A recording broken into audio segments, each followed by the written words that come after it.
Hey, how's it going, everybody? Happy Friday night. It's May 30th, 2025. My name's Jim from Jim Tells You, and I'm here with some news topics for the day. Can to catch you up on a little bit that you might have missed. Some things you might have seen, some things you might not have seen, but we'll see, and we'll go from there.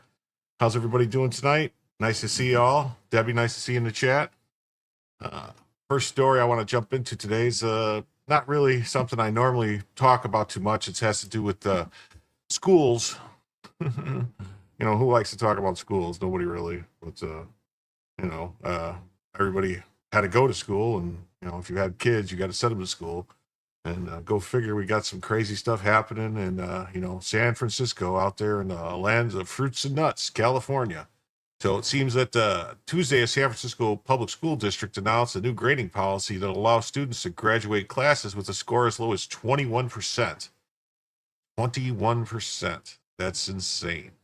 The grading for equity method eliminates homework, weekly test scores, and students' final semester grades. Instead, there'll be one test at the end of each semester.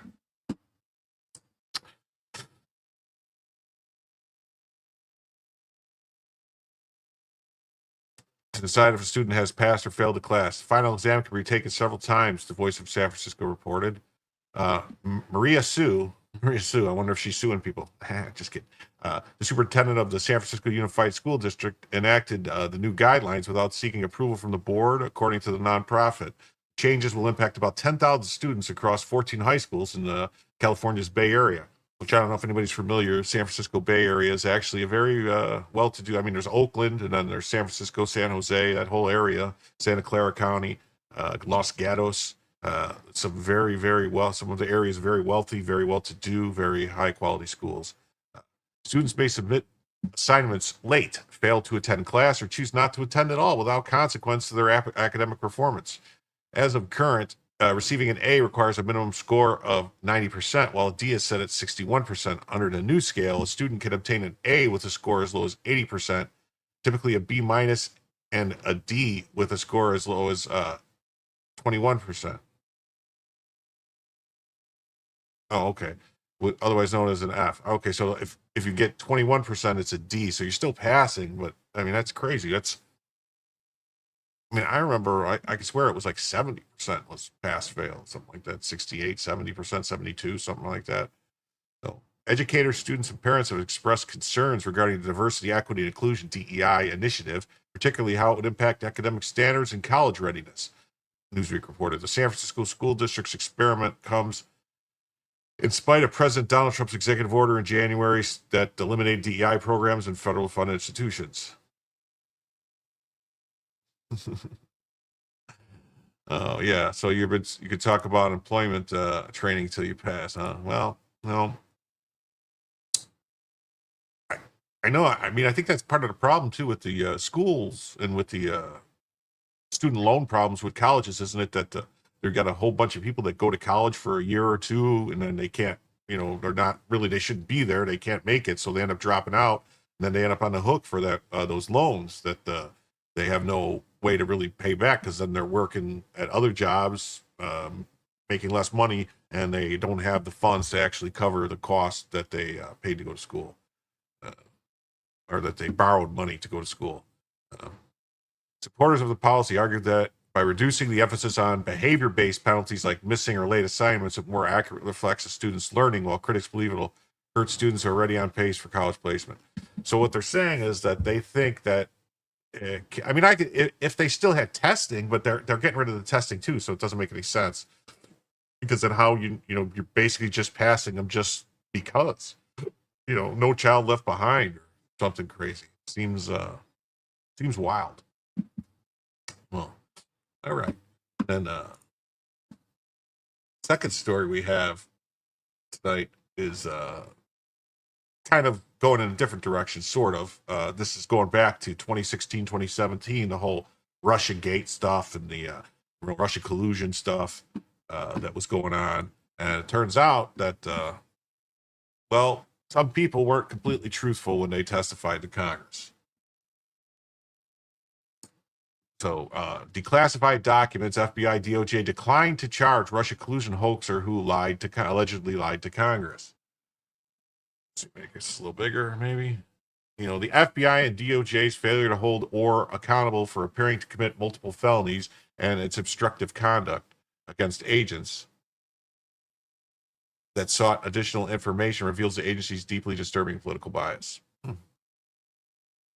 Story by Brianna Lehman. A newly declassified analysis reveals that the FBI and the Department of Justice were aware of allegations that Russia collusion hoaxer Nellie Orr lied to Congress. Now, Nellie Orr was the wife of a DOJ official, if I'm not mistaken, or FBI official, maybe, named Bruce Orr. John Mosley, thank you for the $9.99. I really appreciate it. Thank you very much. If you have any, didn't put any questions in there, so if you have a question and I see it, I will try to answer it. Thank you very much. According to the classified 2019 analysis by the FBI, Orr, who was working for Fusion GPS, allegedly lied to Congress on multiple occasions regarding her work attempting to link then candidate Donald Trump and Russia. Fusion GPS was the opposition firm hired by Hillary Clinton's campaign to dig up non-existent dirt on Trump. Fusion GPS hired ex-British spy Christopher Steele and eventually compiled what became known as the Steele dossier. Yeah. Anyway, the dossier became the basis for the Russia collusion hoax. Yeah, so Christopher Steele's the guy who came up with all this stuff about like Russian ladies of the night in hotel rooms playing what's in common parlance is called water sports. I don't want to get into what it really is because that's kind of gross, but they made up all this stuff, and most people should have saw what it was. I think a lot of people did, but they kind of just played into it. They had people saying stuff like, "Oh, Trump's probably been a Russian asset since since 1987 or something," which would have made him a Soviet asset, but that's besides. Orr's husband, Bruce, was an associate deputy attorney general at the DOJ. Yes, he's with DOJ. At the time of Orr's employment at Fusion GPS. Orr and her husband testified before the House Committee on the Judiciary and House Committee on Oversight and Government Reform in 2018 as part of the committee's investigation into the Russian collusion hoax. Hey, JD. Hey, Kevin. Then Rep. Mark Meadows of North Carolina filed a criminal referral with the DOJ alleging that Orr knowingly lied to Congress during her testimony. According to the newly declassified report, Orr testified that she would not have any knowledge of what was going on in an ongoing investigation at the DOJ, nor would she have any knowledge of the Department of Justice's investigation on Russia. but emails reveal Orr shared her research with DOJ prosecutors that she was tracking corruption developments in Russia and Ukraine.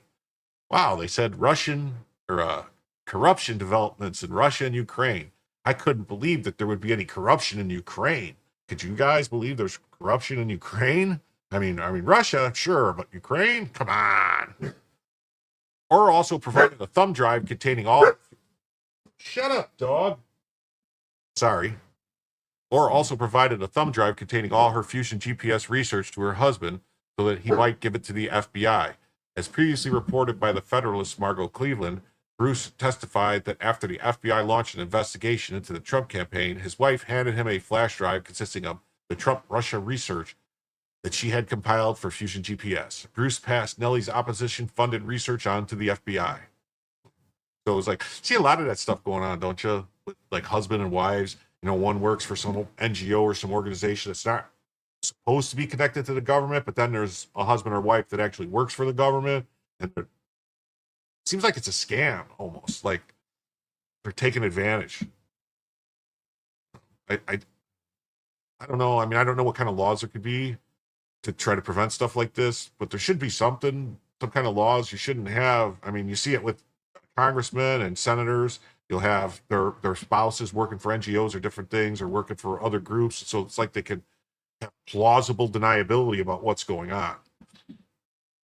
It was further revealed that Orr detailed her emails with DOJ prosecutors, which the reports argue is evidence of deception concealment as potential indicia of knowledge of ongoing investigations. The report further claims that Orr, in contradiction to her congressional testimony, disseminated Fusion GPS research to the DOJ prosecutors beyond those identified in her testimony. So that would be lying then to Congress, right? The subject matter research by Nellie Orr in furtherance of her Fusion GPS position was found in a Fusion GPS document provided to the FBI with the intent of predicating investigative activity, the analysis states. Orr also testified that according to the analysis, she did not discuss her Fusion GPS research before the fall of 2016, except with her husband, Christopher Steele, and an employee of Steele. Orr's emails, however, reveal that she frequently forwarded open source research on Russian organized crime figures, Trump, Paul Manafort, and developments in Ukraine with implications for the Trump campaign. The analysis states Orr was allegedly in communication with 3 DOJ prosecutors as well. Yeah, so Manafort, he was involved with work with those brothers that were connected to the Democrats, and he ended up going to jail, I think, if I'm not mistaken. Manafort, he ended up taking a fall. Report further alleged that Orr, in direct contradiction to her testimony, took 6 ham radio classes and an exam during the time she was employed by Fusion GPS. Ham radios allow communications internationally without a cell signal. So she was using ham radios to talk to people. Wow. Also, shortwave radio is also known as, I mean, it's generally not a bad idea. Anybody out there, you might want to learn how to work a ham radio, CB radio. They're all basically the same thing, but ham radio has a little bit larger antenna, gets further broadcast. Just in case, it's the one communication that probably is still going to work after everything else goes out. So you might want to look into that. We have a story about someone predicting some weird stuff later on. According to a press release from Senator Chuck Grassley, a Republican from Iowa, records show Orr's entire ham radio training occurred between March to May 2016 while working at Fusion GPS, despite claiming her training occurred prior to her employment at Fusion GPS. So it seems like so far they've laid out like 5 lies, or misdirections, miss something or others. I don't know what you want to call them. Are ham radio solar prayer proof? No, well, if you keep them shielded during the flare or any subsequent EMPs, they would work afterwards as long as you have charges or way to charge them. Like if you need to have this is just like common sense advice.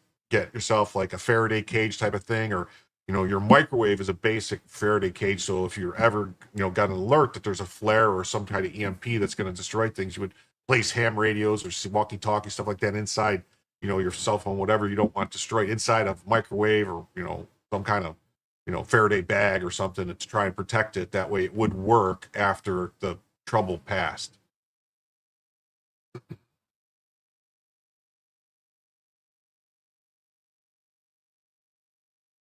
Despite Orr's alleged lies, the DOJ and FBI chose not to pursue charges against Orr. Well, they don't. They only seem to pursue charges after people that have a different political leaning.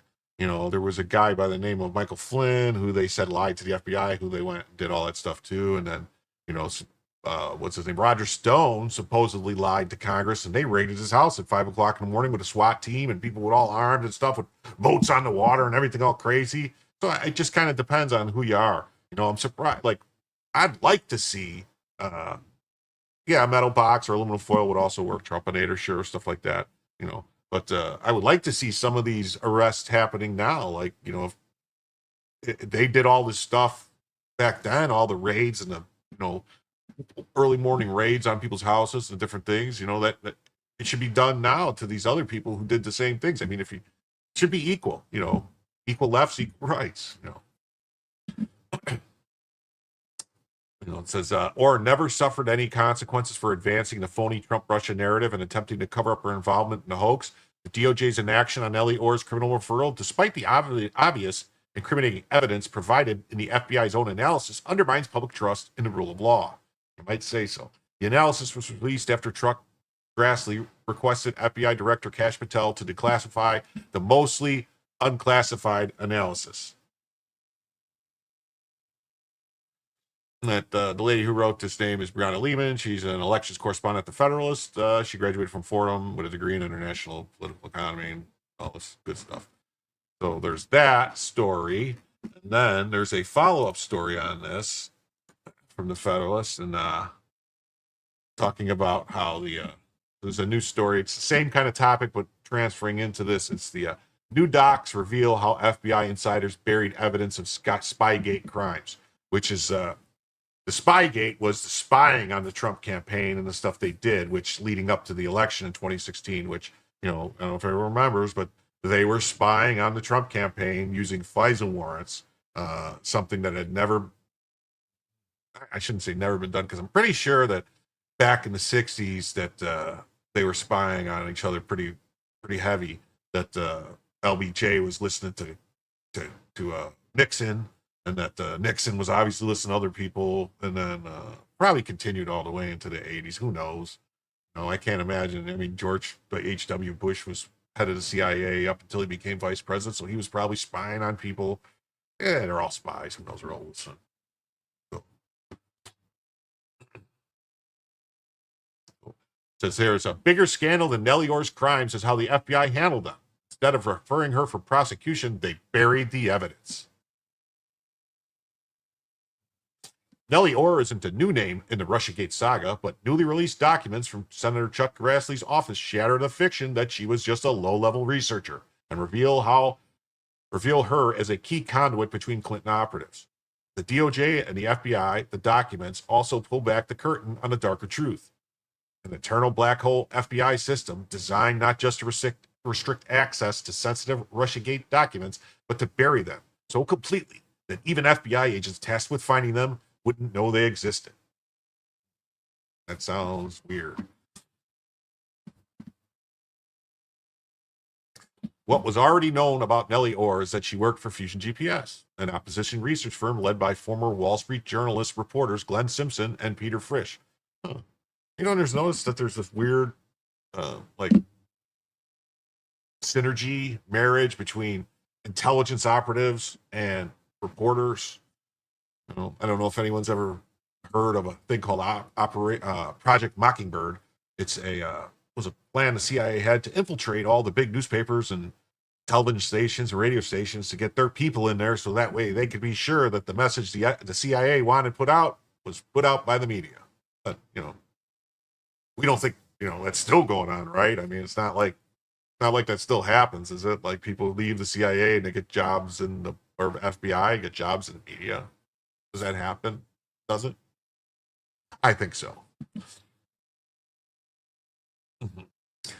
So, they were hired by the Clinton campaign in April 2016 to manufacture the Trump-Russia collusion hoax.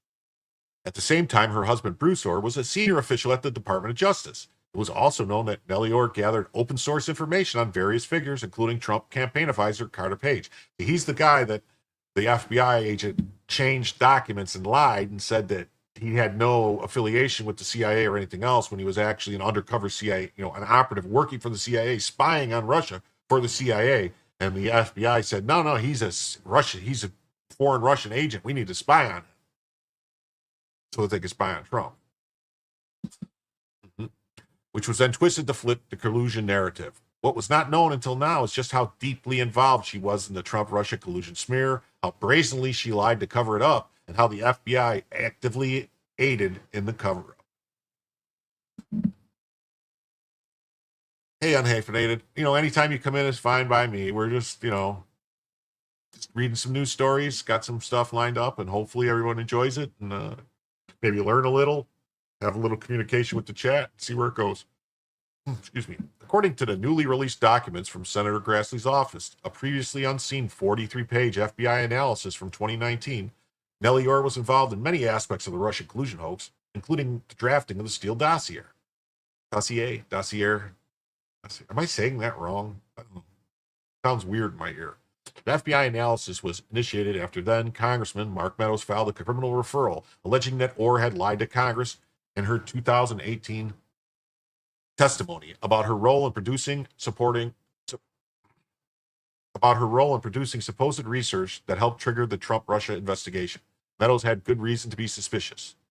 As the analysis concluded, Nellie Orr repeatedly lied under oath. The FBI found that despite her denials, she contributed directly to the writing of the Steele dossier. Yeah, that sounds better, dossier. One telling clue was an identical analytical error that appeared both in her research and in the dossier itself. Even more damning, the FBI recovered a deleted FSB report from a thumb drive which Fusion owner Simpson had given to Bruce Orr to give to the FBI in December 2016.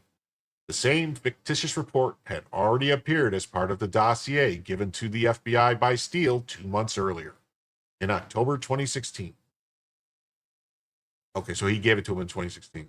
The FSB report bore all the hallmarks of Nellie Orr's work, which likely explains why Simpson, or whoever created the thumb drive, deleted the report just 4 minutes after uploading it, before eventually giving it to Bruce Orr to pass to the FBI. What they didn't realize was that they tried to hide was still recoverable. So, they say nothing's ever fully erased unless you do something like, I don't know, let's say you took phones and you took like hammers and you smashed them with hammers, you could take bleach bit and wipe your servers with it, wipe them with a cloth. Remember that line from Hillary Clinton? Wipe them with a cloth? But that wouldn't really get rid of stuff, but the smash it with the hammers, and then if anybody's been paying attention to that Karen Reed case, there was that whole thing where that guy Higgins, who was a federal agent, ATF agent or whatever, smashed his phone with a hammer and then took the pieces to a military base to dispose of them in a dumpster.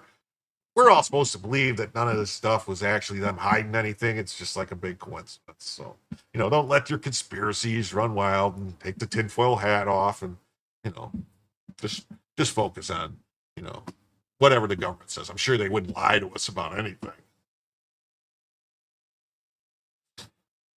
It's long been suspected that former British intelligence agent turned Clinton operative Christopher Steele's role wasn't to generate the dossier content himself, but to act as a cutout, lending British intelligence credibility to stories manufactured by Fusion GPS operatives and the Clinton campaign affiliates. Yeah, that would be a way to do it. So that way you say, hey, it's coming from the British, MI5, MI6, those guys, they're good. Got to trust them. They're, they're our greatest ally and all that special relationship. Got to trust them. The part of the operation was wildly successful. To this day, many still believe it was Steele who wrote the dossier stories, when in reality, he was just a front man. So he was like the singer in the band, the front man. The FBI analysis also revealed The FBI analysis also reviewed emails of Trump-Russia materials sent directly by Orr to DOJ prosecutors, including individuals she never disclosed to Congress. Further, while under oath, Orr claimed to have had no knowledge of the FBI's Trump-Russia investigation, insisting that her work for Fusion just happened to align with it. Those claims were also false. In reality, she was deeply embedded in the FBI-DOJ pipeline, far from a passive researcher. she functioned as a conduit between Clinton-funded smear artists and federal law enforcement. Oh, that sounds pretty scary. The FBI discovered that she deleted emails. Wow, who else has deleted emails? Remember Hillary Clinton deleted 33,000 emails? Hmm? Yeah, that was like something going on. They just delete what they want. You know. But then Trump, who was president, brought some documents to his place in Mar-a-Lago, and they came and raided it for presidential. I'm off on the tangent. So they found out she deleted emails, met multiple times with Steele, and lied to Congress about when she took ham radio classes. In truth, she became familiar with ham radio concurrently while working on the Russia collusion hoax, likely as a way to evade digital surveillance.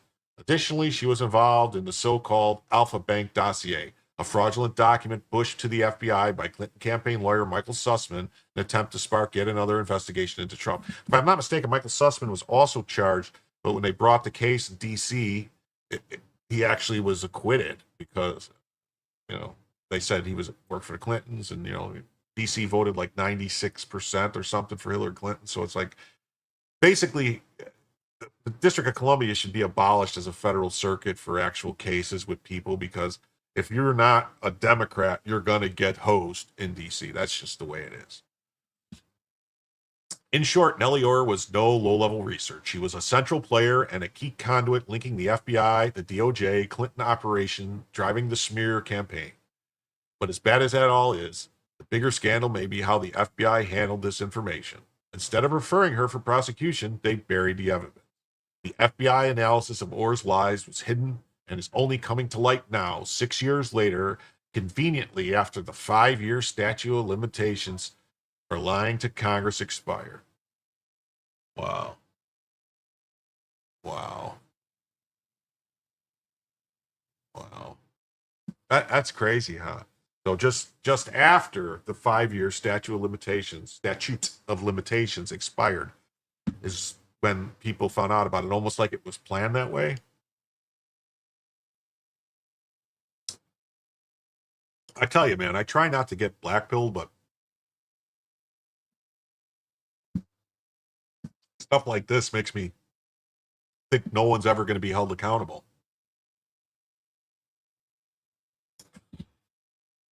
Perhaps even worse, the report exposes the FBI's black hole system, where sensitive documents are dumped into prohibited files that remain unsearchable, even by other agents. This systematic opacity was repeatedly flagged by the very analyst who wrote the FBI's report on Nellie Ohr. So they had some kind of special file system where they would just stick things that nobody could find, that weren't on any servers. I wonder if that's what Dan Bongino and Kash Patel were talking about on Fox over last couple of days, that they found these like bags of documents hidden in the basement of the FBI that no one knew about. I don't know. Something. Prohibited access status precluded investigators from detecting the existence of potential relevant serials. When search terms that existed in prohibited access status cases are searched in Sentinel. Sentinel is the system used to search in the FBI to find records. The particular search will receive a false negative Sentinel search result.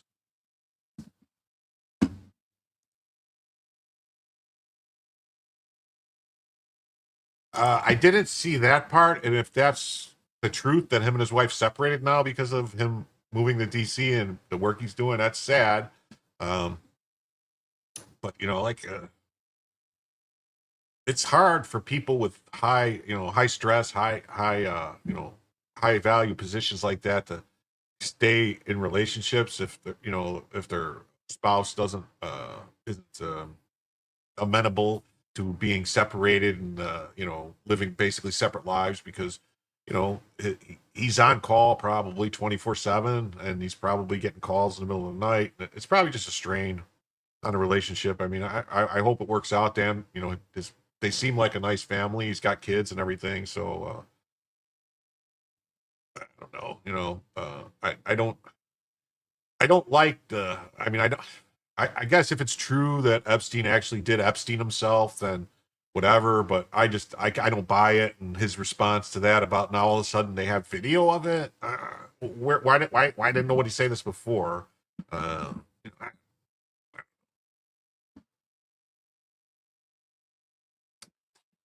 In other words, there's likely far more that remains hidden to this day, or unknown unknowns, as Donald Rumsfeld famously put it. One critical question is whether Inspector General Michael Horowitz or Special Counsel John Durham ever had access to the FBI's black hole system. The answer is they probably did not. Another disturbing detail, also discussed in the FBI analysis, is something Internet sleuths first uncovered in 2019 when Judicial Watch obtained a FOIA release on Bruce Orr-related documents. Buried in the records was a seemingly minor point. Nellie and Bruce Orr traveled to Prague in February 2016.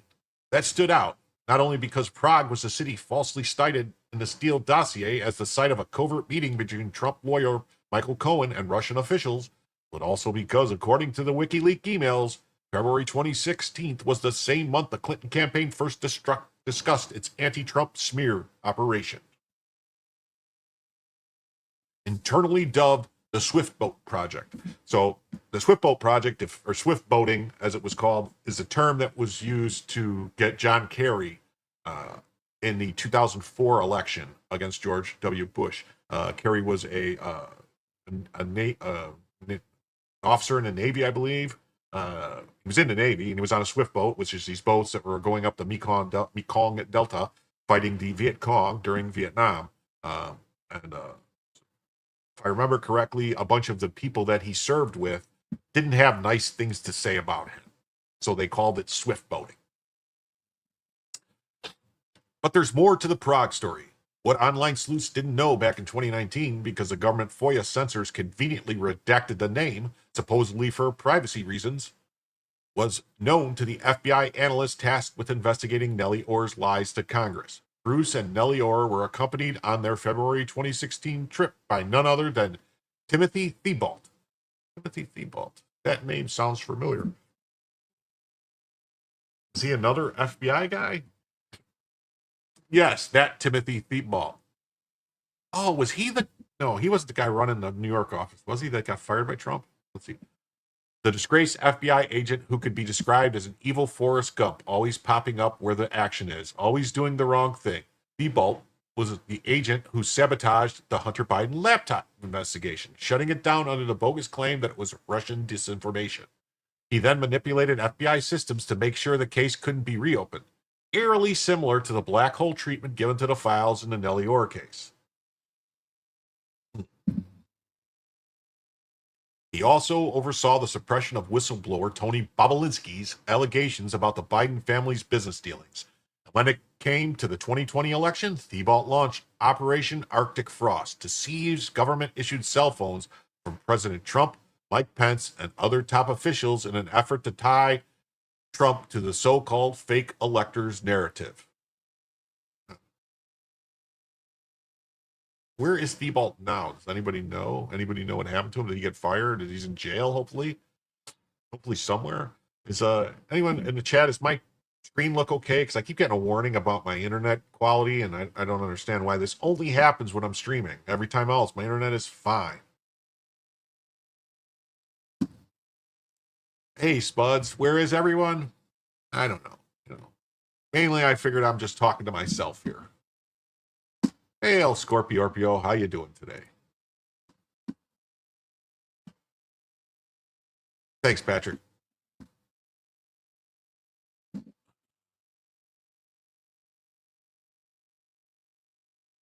Indeed, the FBI analyst who investigated Meadows' referral on Nellie Orr not only knew that Thibault had traveled to Prague, but remarked that Nellie Orr was remarkably well connected and questioned why Thibault went with the Orrs in the first place. It remains one of the lingering, unexplained threads of Russiagate. Well, maybe they should get them in front of Congress and ask them. And if they lie, then you can charge them with lying to Congress again. I mean, that would be the thing to do, is you bring them in and you say, hey, or maybe the FBI, I don't know, Dan Bongino, somebody go talk to these people and ask them questions. And if they lie to the FBI, that's what they got Mike Flynn for, which, did he really lie to the FBI? A lot of people say no, he didn't really lie to the FBI. So there's no direct evidence linking this trip to an anti-Trump operation, but the coincidence is hard to ignore. Prague was a key element in the fraudulent Steele dossier. And Nellie Orr was feeding information to both the dossier and the DOJ's Trump-Russia investigation. Maybe some of the answers are buried in the FBI's black hole system.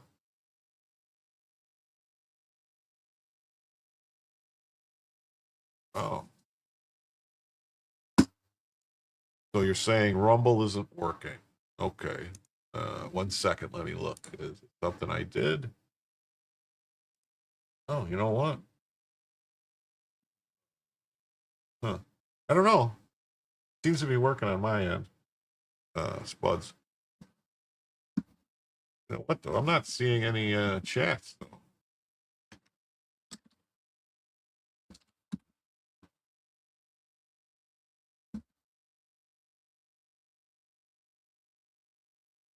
Oh, okay. Hey, Aaron's dad, how you doing? Thanks for stopping by. I really appreciate it. All the engagement. You know, hit that like button, subscribe. It really helps. You know, the channel's just growing. I'm hoping to, be able to. This isn't a job. This is just some fun I'm having. Like talking to people, telling people what I think, giving my opinions. You know, I don't claim that my opinions are the greatest in the world, but I, I don't know. It's better doing this than talking to yourself, I guess. So anyway, where was I? Back to this. So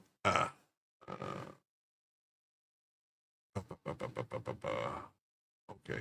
In the end, the same story. Nellie Orr was caught repeatedly and provably lying to Congress, but instead of facing justice, she was protected, like everyone else who pushed the Russia collusion lies. And the list is long, and she walks away scot-free. So, I think with this story, what needs to happen is if there's still these questions should be asked by someone who could put people under oath and who they can get in trouble from if they lie to or withhold evidence. I mean, obviously, they can always plead the fifth, but, I don't know how that would work exactly if you plead the fifth. That would just look bad, I would say. I don't know. You can't really do anything to them from pleading the fifth. It would just be,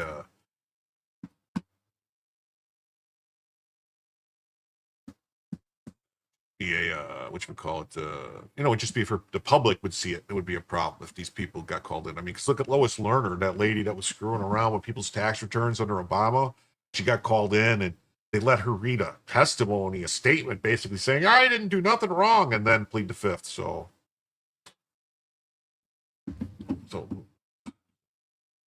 we're going to switch gears. We're going to jump into some other news, another story. This is about the White House is preparing a rescissions bill to codify some Doge cuts. A lot of people, me included, have been asking what's going on. Why haven't they done any of this? Elon Musk just finished his 130 days and he's leaving. And it seemed odd that he identified, hundreds of billions of dollars worth of stuff that was like waste, fraud, abuse, and just stuff that, nobody knew even when the money was being spent on. And nobody seemed to be doing anything with it.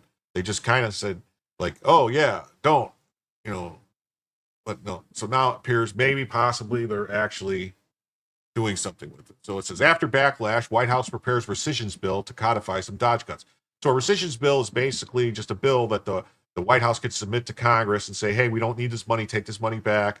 And then it just needs to pass by a simple majority vote, both the House and the Senate. It doesn't have to pass any 60-vote threshold.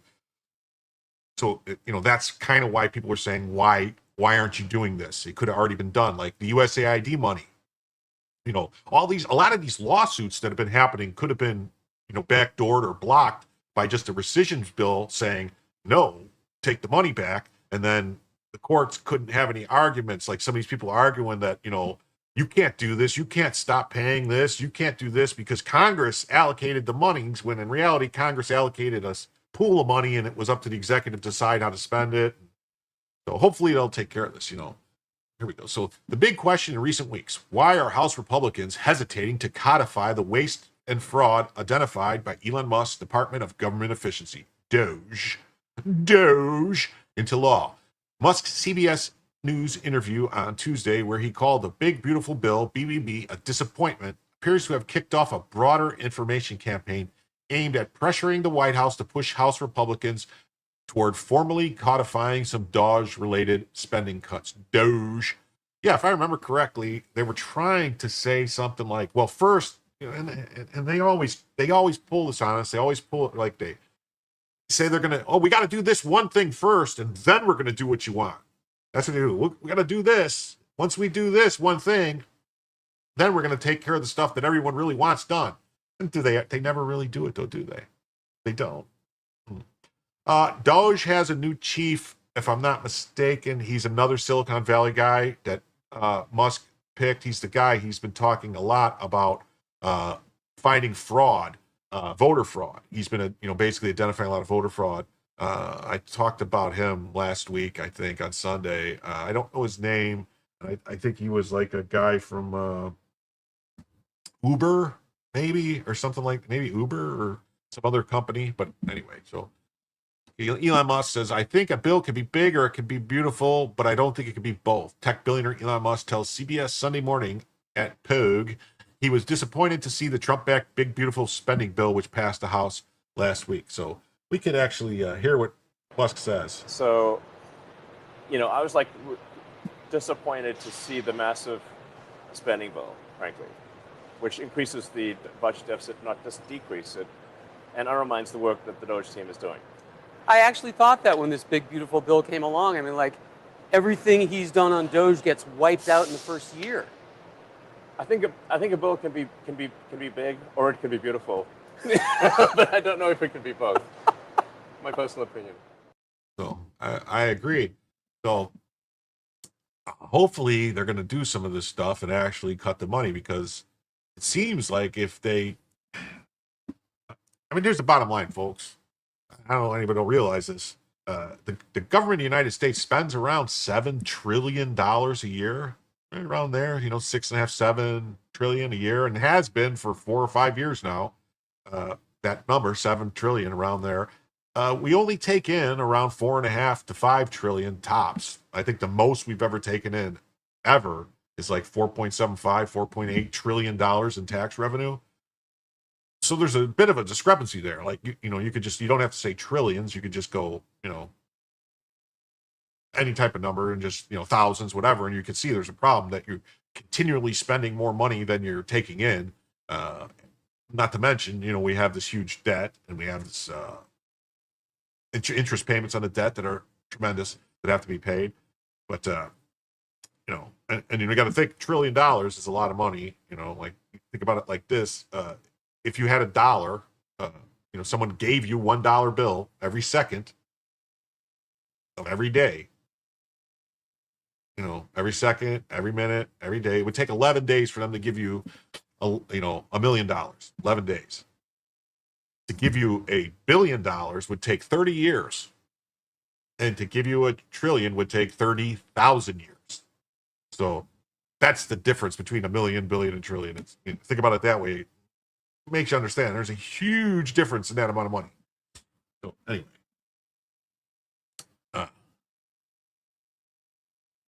So this says, by Wednesday afternoon, Politico reported, citing 2 anonymous Republican sources, that the White House plans to send a rescissions bill, appropriations bill, to Congress next week to formally propose the spending cuts.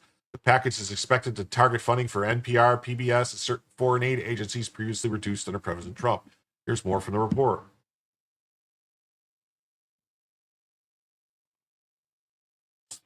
The package set to land on Capitol Hill is expected to reflect only a fraction of the Doge cuts, which have already fallen far short of multi-trillion-dollar aspirations. Well, I think he wanted to say he thought he could get $1 trillion or something like that, but I thought he identified 300, 400 billion that could be cut. So why not do that then? They keep finding all this fraud all over the place and waste. Just get rid of the fraud and the waste. And that's the problem too, is they're running into where they identify fraud and waste in like SNAP and like Medicaid and all these different, programs. and then you have people out there screaming that if you stop the fraud, you're going to cut people's benefits. But if it's fraud, those are not legitimate benefits, so we shouldn't be paying those. I mean, it's just common sense. You know, two Republicans said it will target NPR and PBS as well as foreign aid agencies that would already be gutted by the Trump administration. House Speaker Mike Johnson said that the House is eager and ready to act on the Doge findings, while Senate Majority Leader John Thune and others voiced frustration over the delay. Well, yeah, I mean, they probably want to know why. But, you know, like, they should have done the rescission bills as soon as they found them. They should have did them. Like, as soon as they identified this was a problem, they should immediately went, okay, we identified this, send this package to them, vote this out, move it, remove it. Then you're not worrying about having that put into the new bill, because it seems kind of dumb that they're voting on a bill that includes a bunch of stuff that they know was waste, fraud, and abuse. It seems stupid, you know. But to say I think the House or someone said like, oh, we cut 150 billion. You go, you cut 150 billion? Wow, that's not very much. And they go, yeah, 150 billion over 10 years. Wait, whoa. So you're telling me you cut 15 billion? So they always play these games in Congress, all of them, both parties. They'll say like, oh, we're cutting spending, when what they're actually cutting is just the increase in spending. There's never any reduction. They've never, I don't think ever since I've been alive that I've ever heard of. You know, I mean, granted, I think after World War II, I think they had to cut some spending because they were spending a lot of money, and I think they pulled back on spending after World War II. But I think that was the only time. I don't think ever since World War II, any time in the modern era, that they've ever actually reduced the amount of money that was spent.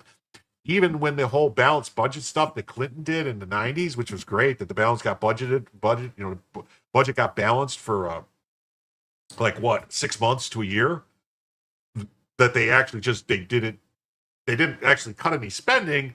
They just increased the revenues because the markets and everything were booming so much that they were able to cover the difference. So they weren't spent, they weren't, I don't know. Then again, there was a lot of black budgets, and by black budgets, and stuff like the stealth bombers and everything. And who knows, maybe that's where the money is going now. I mean, supposedly there's $21 trillion missing that they can't account for. It was, yeah, Pat Hacker, I understand it was Newton, it was the Congress, but they didn't have enough of a majority to do it without help, without Democrats signing on to it too. So it wasn't just, it was a deal made between Gingrich and Clinton.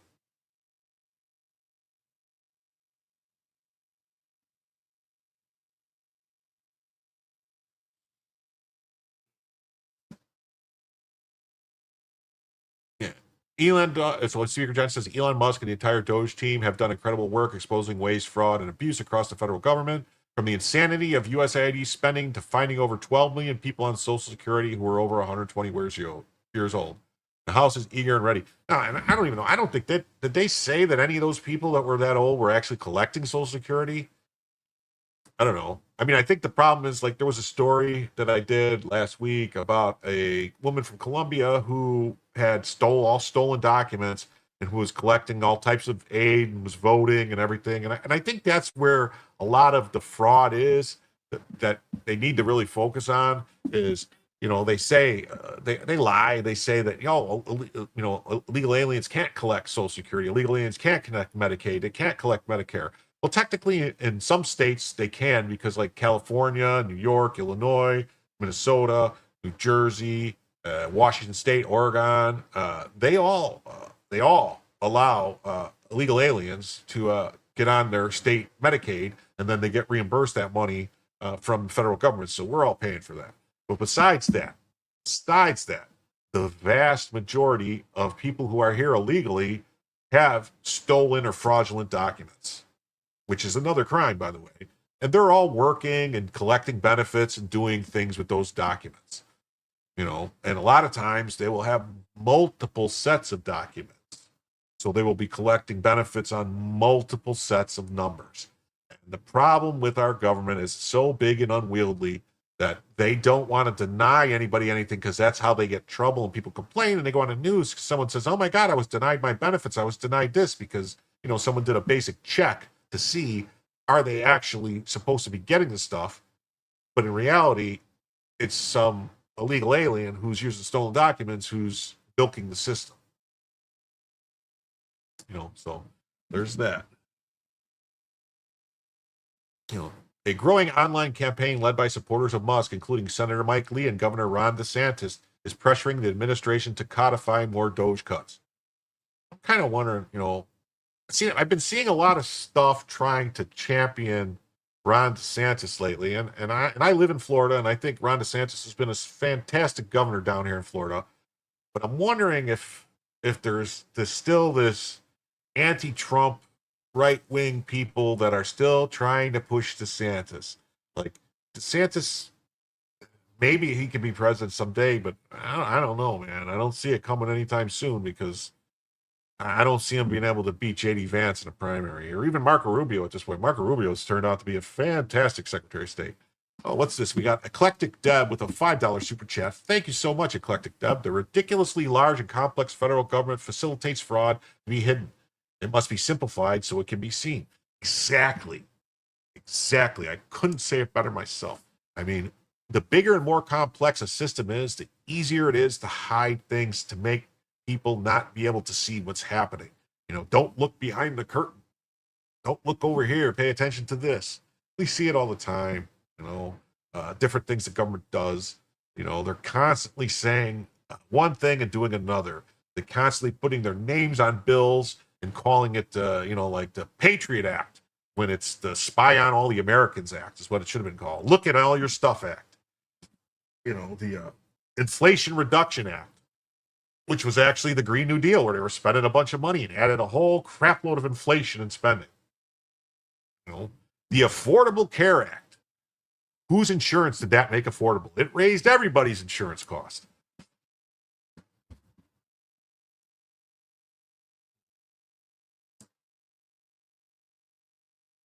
Not one of these illegal aliens had given us any warning about the solar flares. Why are they fleeing the equator? What do they know, Jim? Well, funny you should ask. Because there is this area in South America called the South Atlantic Anomaly. It's this area that basically has almost no protection from solar activity. Who's getting all types of protons and different plasma and stuff. Well, maybe not. I don't know. Coming in from the outer space.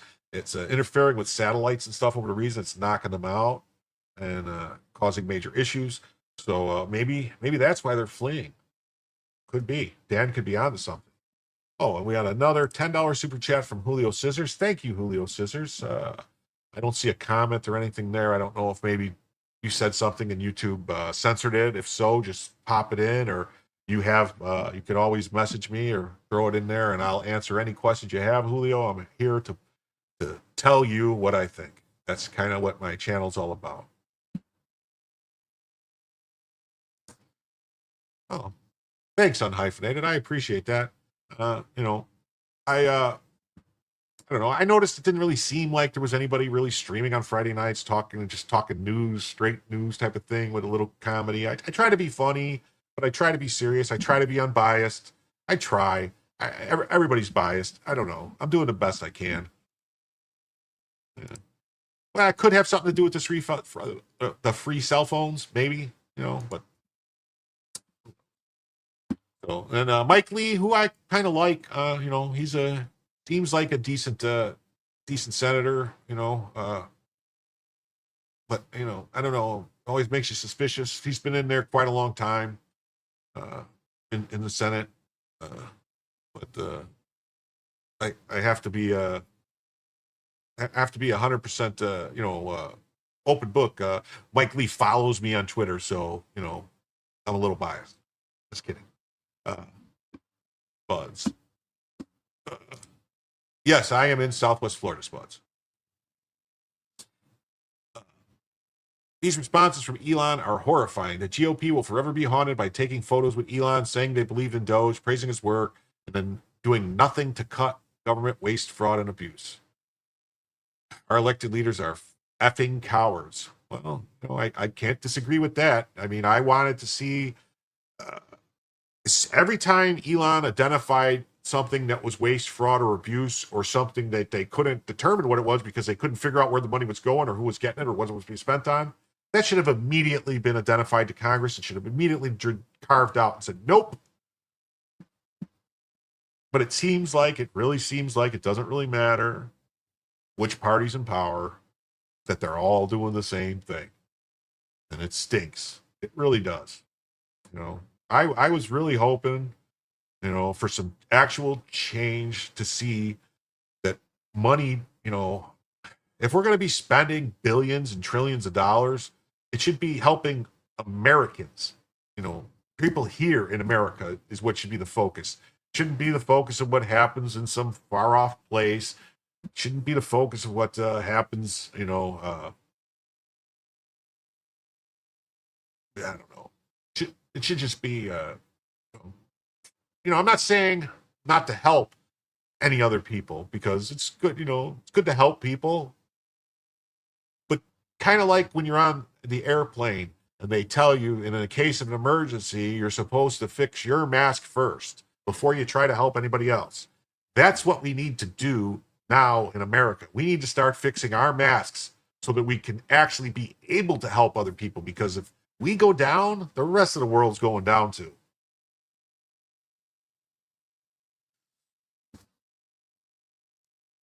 Oh, cool. Pine Island. I know where that is. Got hit by the hurricane last time pretty bad. That, and there's another island, Sanibel, that got hit pretty hard the last time there was a hurricane in Southwest Florida, if I'm not mistaken, 22, 23, maybe? Was it? 22, 23, something like that. So, no. Doge is literally one of the most popular government initiatives in history. 73% of Americans say they support cutting government waste. Yeah. Trump brought in the smartest man on earth to do it. And the left destroyed Elon for it. The GOP won't vote on it. I can't believe it. Elon replied, I did my best. I wonder if that's why Elon said he was pulling back his financial support going forward, because he realized it was a waste of time and money. I don't know.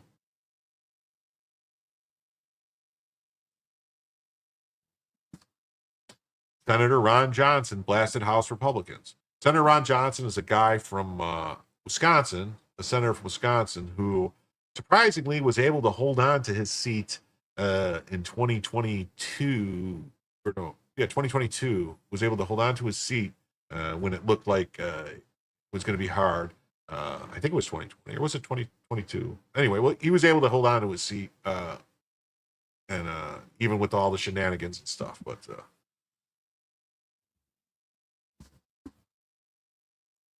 all right, Kyle Reese, what's straight? I don't know. 22, I don't know. Okay. So Ron Johnson blasts House Republicans for failing to codify Dobbs spending cuts in the law. No one else is asking the question, but Ron Johnson is sounding the alarm. I would ask the question, where are the rescission packages so that we can codify the Doge savings? Yeah, I would ask that too. I'm just going to take a break here for 1 minute just to say goodbye to Facebook and X. I stream on Facebook and X also, and I only do it for the first hour because basically, if you want to watch, if you're on Facebook or if you're on X and you want to continue to watch, please head over to Rumble or YouTube. The channels are Jim Tells You, JimTellsYou, Jim Tells You on YouTube and Rumble. Thanks a lot, and we'll get back to this in 1 second.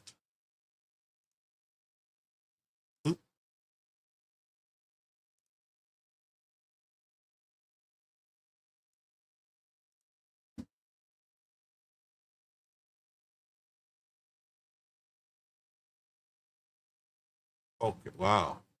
Okay, so now that we're gone off X, we're just YouTube and Rumble. Less chats for me to watch. So anyway, so here, I think we can watch this. I would ask the question, where are the rescission packages so we can codify the Doge savings? I'm listening to Elon Musk over the weekend, pretty disappointed in this House package as well. If I were him and all the work he put into Doge, and yeah, we maybe stop spending the money, but I don't know if they can eliminate it by impoundment. That's going to be subject to the courts. We need to actually incorporate that into rescission packages so we can eliminate that spending that the Doge found out. Again, I'm not sure all the Doge savings were strictly discretionary. Maybe some of that is in mandatory spending as well, but we're not getting the information from the administration. Yeah. And we certainly haven't gotten a rescission package yet. Well, this is really important because I was questioning why it is that the House Republicans refuse to codify into law codify the Doge cuts. What's the problem? I mean, all of that wasteful spending that Doge exposed from, for example, one agency, USAID. Well, Doge was brilliant, and that was a combination of Elon Musk and President Trump. But where's President Trump been in terms of putting pressure on the House to actually codify those rescissions? Where's President from a standpoint of actually embracing a reasonable pre-pandemic level of spending? You don't defeat the deep state by continuing to fund it at President Biden's levels, but that's exactly what the House bill does. I have to say I agree with that. It seems backwards. It seems stupid to fund all these programs. He's not blaming Trumpinator. I think he's saying, where's Trump to put pressure on the House? Like, I think Trump wanted to get this package done so that way, like, somebody told him that the way to do this is to just get this funding and this budget done and passed for the year. That way, this is all set in the money, and then later we'll get the money back. But do you believe that? I mean, do you believe they're really going to give the money back, or it's just going to be more money? And, I mean, these House people and Senate people, they just want to keep the money flowing. They want to keep the grift going, dollar bills, y'all. They want to get paid. Be wary of Musk and Thiel and the Palantir gang. They want total control over you. Well, that's kind of scary, Spuds, because I just saw a story today about some kind of program with Palantir that they're building a file on every American. I don't get it. What's this YouTube? What? YouTube Luna Truck your channel. I don't know. Are you saying unstruck? Oh yeah, they did that. I had to send a video in showing them how I make videos, and then they just immediately said, "Oh, sorry, we made a mistake." It was weird. Yeah, so an online pressure campaign aimed at codifying the Dodge cuts is taking shape. The number of ex-pokes mentioning codifying has jumped to around 1,000 5 days ago to 25,000 on Tuesday. Here's a chart showing it.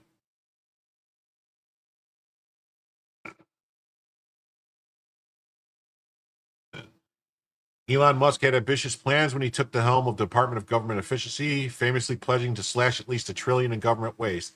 Back in February, we noted that while Musk's mission in Washington, D.C. was admirable, the ultimate cost saving would be decided by Congress. Fast forward to Tuesday, Musk appeared in a CBS News interview where he voiced disappointment, citing frustrations. I wonder if that's how he got the black eye. Come on. I mean, I saw that. I know he does try to do MMA and jiu-jitsu and stuff, so maybe that happened, or maybe, I don't know, maybe he hooked back up with Amber Heard. Fast forward to Tuesday, citing frustrations despite the Doge efforts to root out waste and fraud across federal agencies. President Trump's big, beautiful bill, BBB. And that, for some reason, Palantir, the AI foundry. I saw this. Yeah, I saw that today. That story. I don't know enough about it to comment on it at this point. But I don't like the way it looks. I don't like it. I don't like that at all. So I was disappointed to see the massive spending bill, frankly, which increases the budget deficit, not decreases. Yeah, there's absolutely no reason why we should be doing a budget deficit. I mean, that should have been the first thing. It should have been like, no, how much do we take in? That's all we can spend. That's it. That should have been the end of it. That's where we should be at right now. It's like, we have to decide what we want to spend money on and what we don't want to spend money on, and it should just be whatever we take in. I mean, I saw a report that the tariffs actually brought in like 200 billion or something, 250 billion in the tariffs. So why couldn't they use that money to pay some of the debt or something? I don't know, man. It just seems like they're always looking for a way to spend more money, find some excuse, like they're just waiting for something, a war with Iran, a war with China. They're waiting for something to cause us to have to spend more money.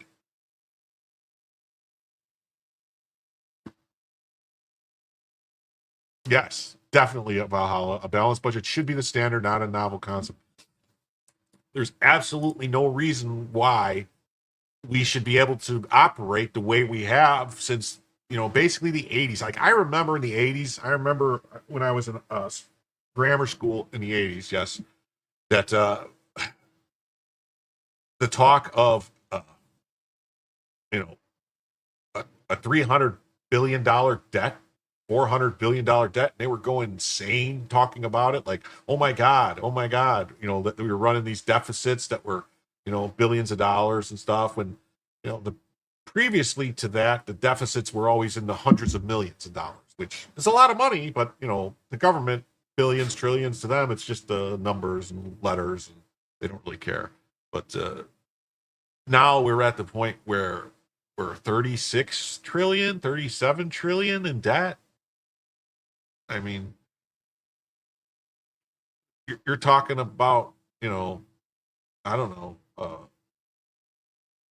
$1 a second for, 30 times 30, 3 times 3, 9, 90,000 years? Oh, no. I'm sorry. 90,000.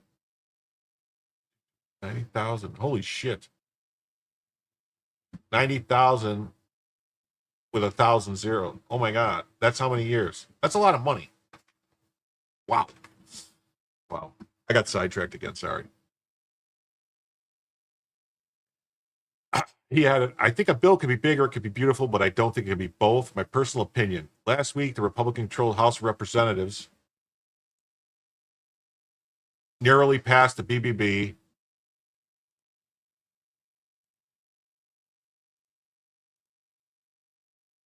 That fulfills much of Trump's America First agenda, such as delivering new tax breaks on tips and car loans and boosting spending on the military and hemispheric defense.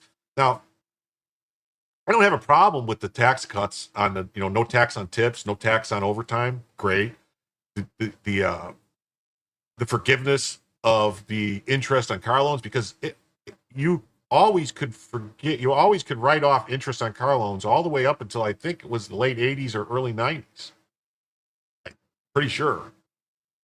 And then as far as Social Security, I don't know if they got that in or not, the no tax on Social Security for retired people or disabled people. They should. There's really no reason that you should be paying taxes on that, meager amount of money you get from Social Security. But I'm hoping.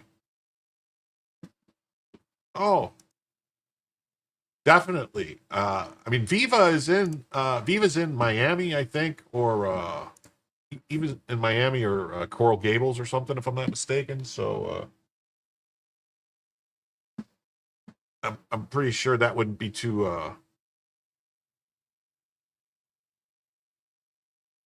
difficult to set that up. What do you mean by 13th, JJ? Are you talking about the 13th Amendment?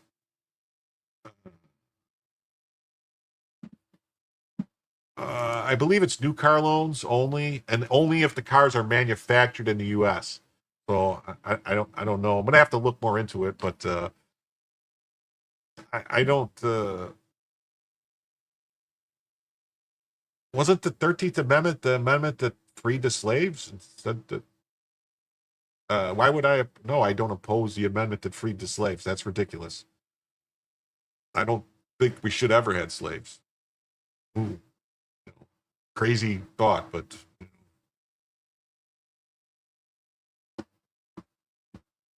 anyway, JJ got me off kilter with that one. So anyway, as we previously explained, the BBB will massively increase deficits by 3.8 trillion over 10 years. So that's just deficits over 3.8 trillion. So increased deficits by 3.8 trillion over 10 years. So that's 380 billion a year, just increasing the deficit. So is that Is that on top of the current $2 trillion deficit that we're running? Oh my God. If that's true, we're so done.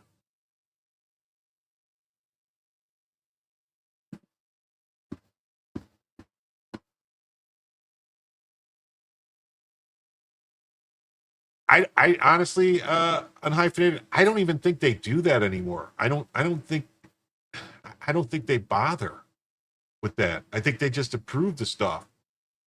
I really do.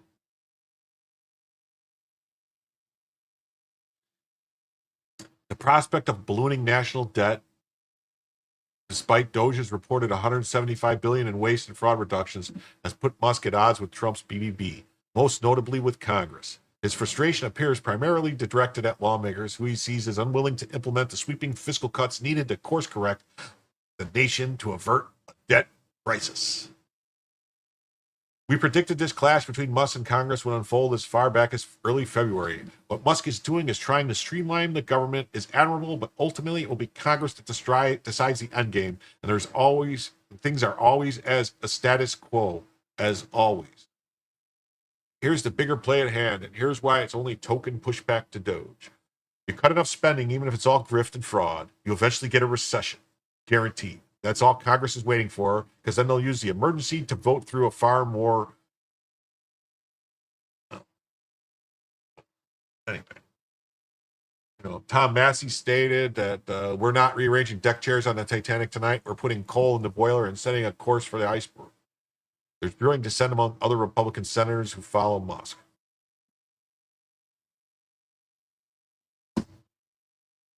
Kyle, I don't know what your third message in a row completed pass. I don't know what you're saying.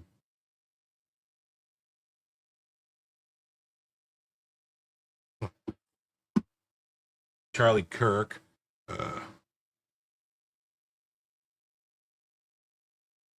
Yeah. Yeah, which I thought that they got rid of the pork barrel spending things, like that they had something where they had gotten rid of the earmarks, they were called, where they would go, oh, this is for this is for this. And, they had, I don't know if you guys remember ever hearing about the bridge to nowhere. Basically was a bridge in Alaska that didn't go anywhere, or that they just wanted money because it was just a constant thing. And then there's constant money in road construction. There was that big dig in Boston. Hey, unhyphenated with a $5 super sticker. Thank you very much for the support. I greatly appreciate it. I hope you enjoy the show. Kyle Reese, I don't know. Third message in a row. I don't know what this means. I'm confused. I guess this is how you keep a retard in suspense, is you keep posting them things and I don't know what's going on.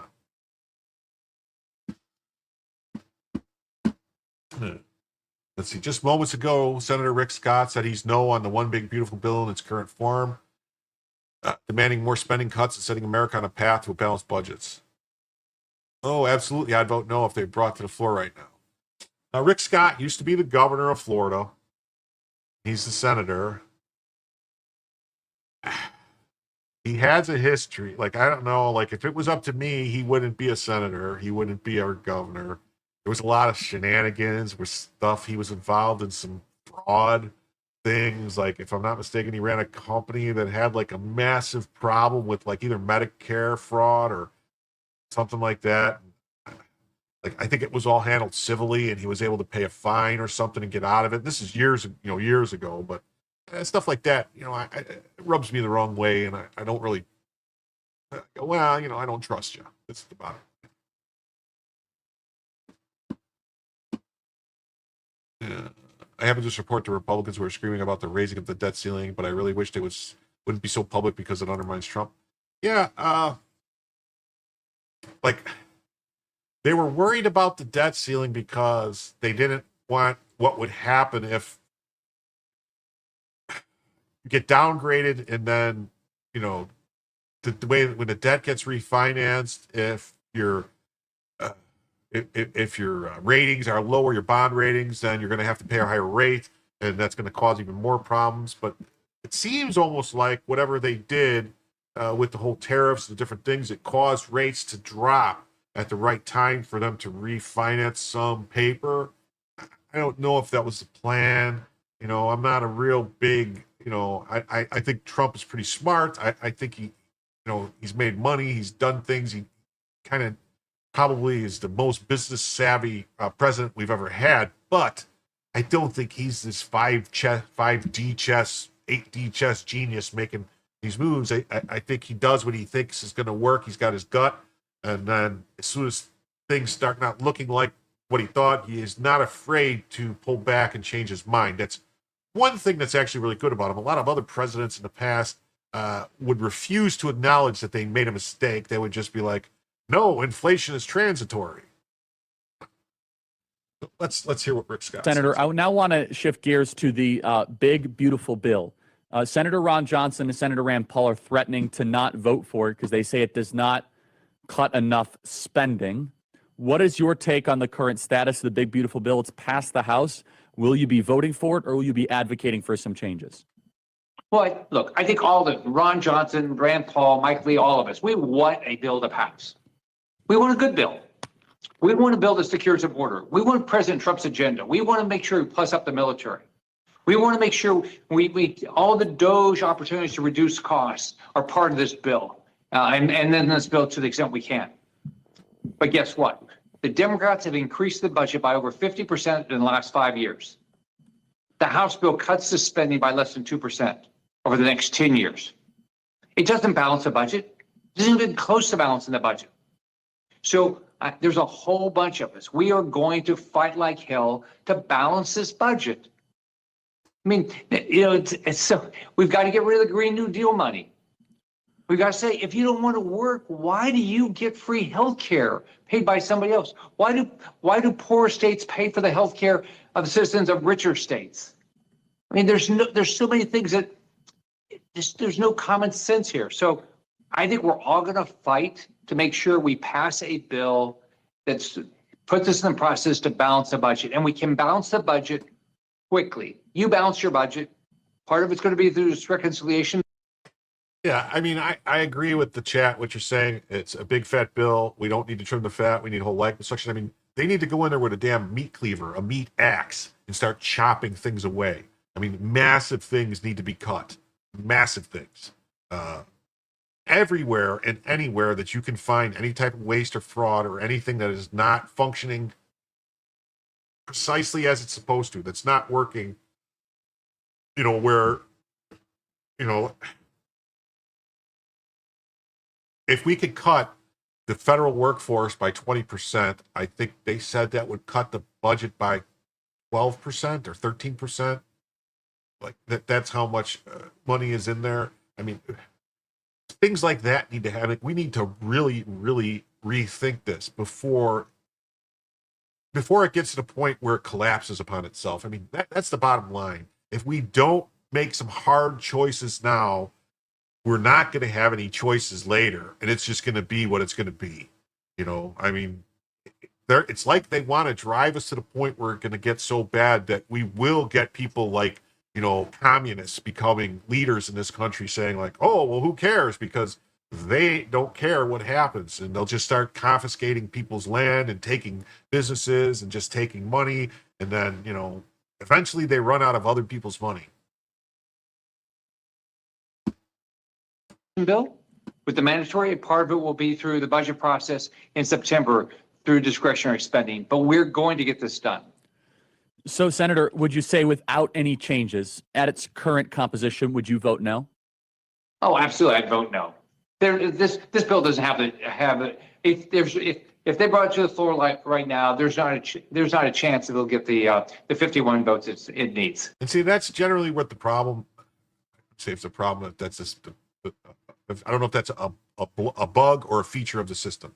That you know, it's going to go to the Senate. The Senate's going to come up with their own bill that they want. And then the House and the Senate are going to meet for reconciliation, and they reconcile the bills together, and they decide like what it is that they can all agree on, and then they vote on it.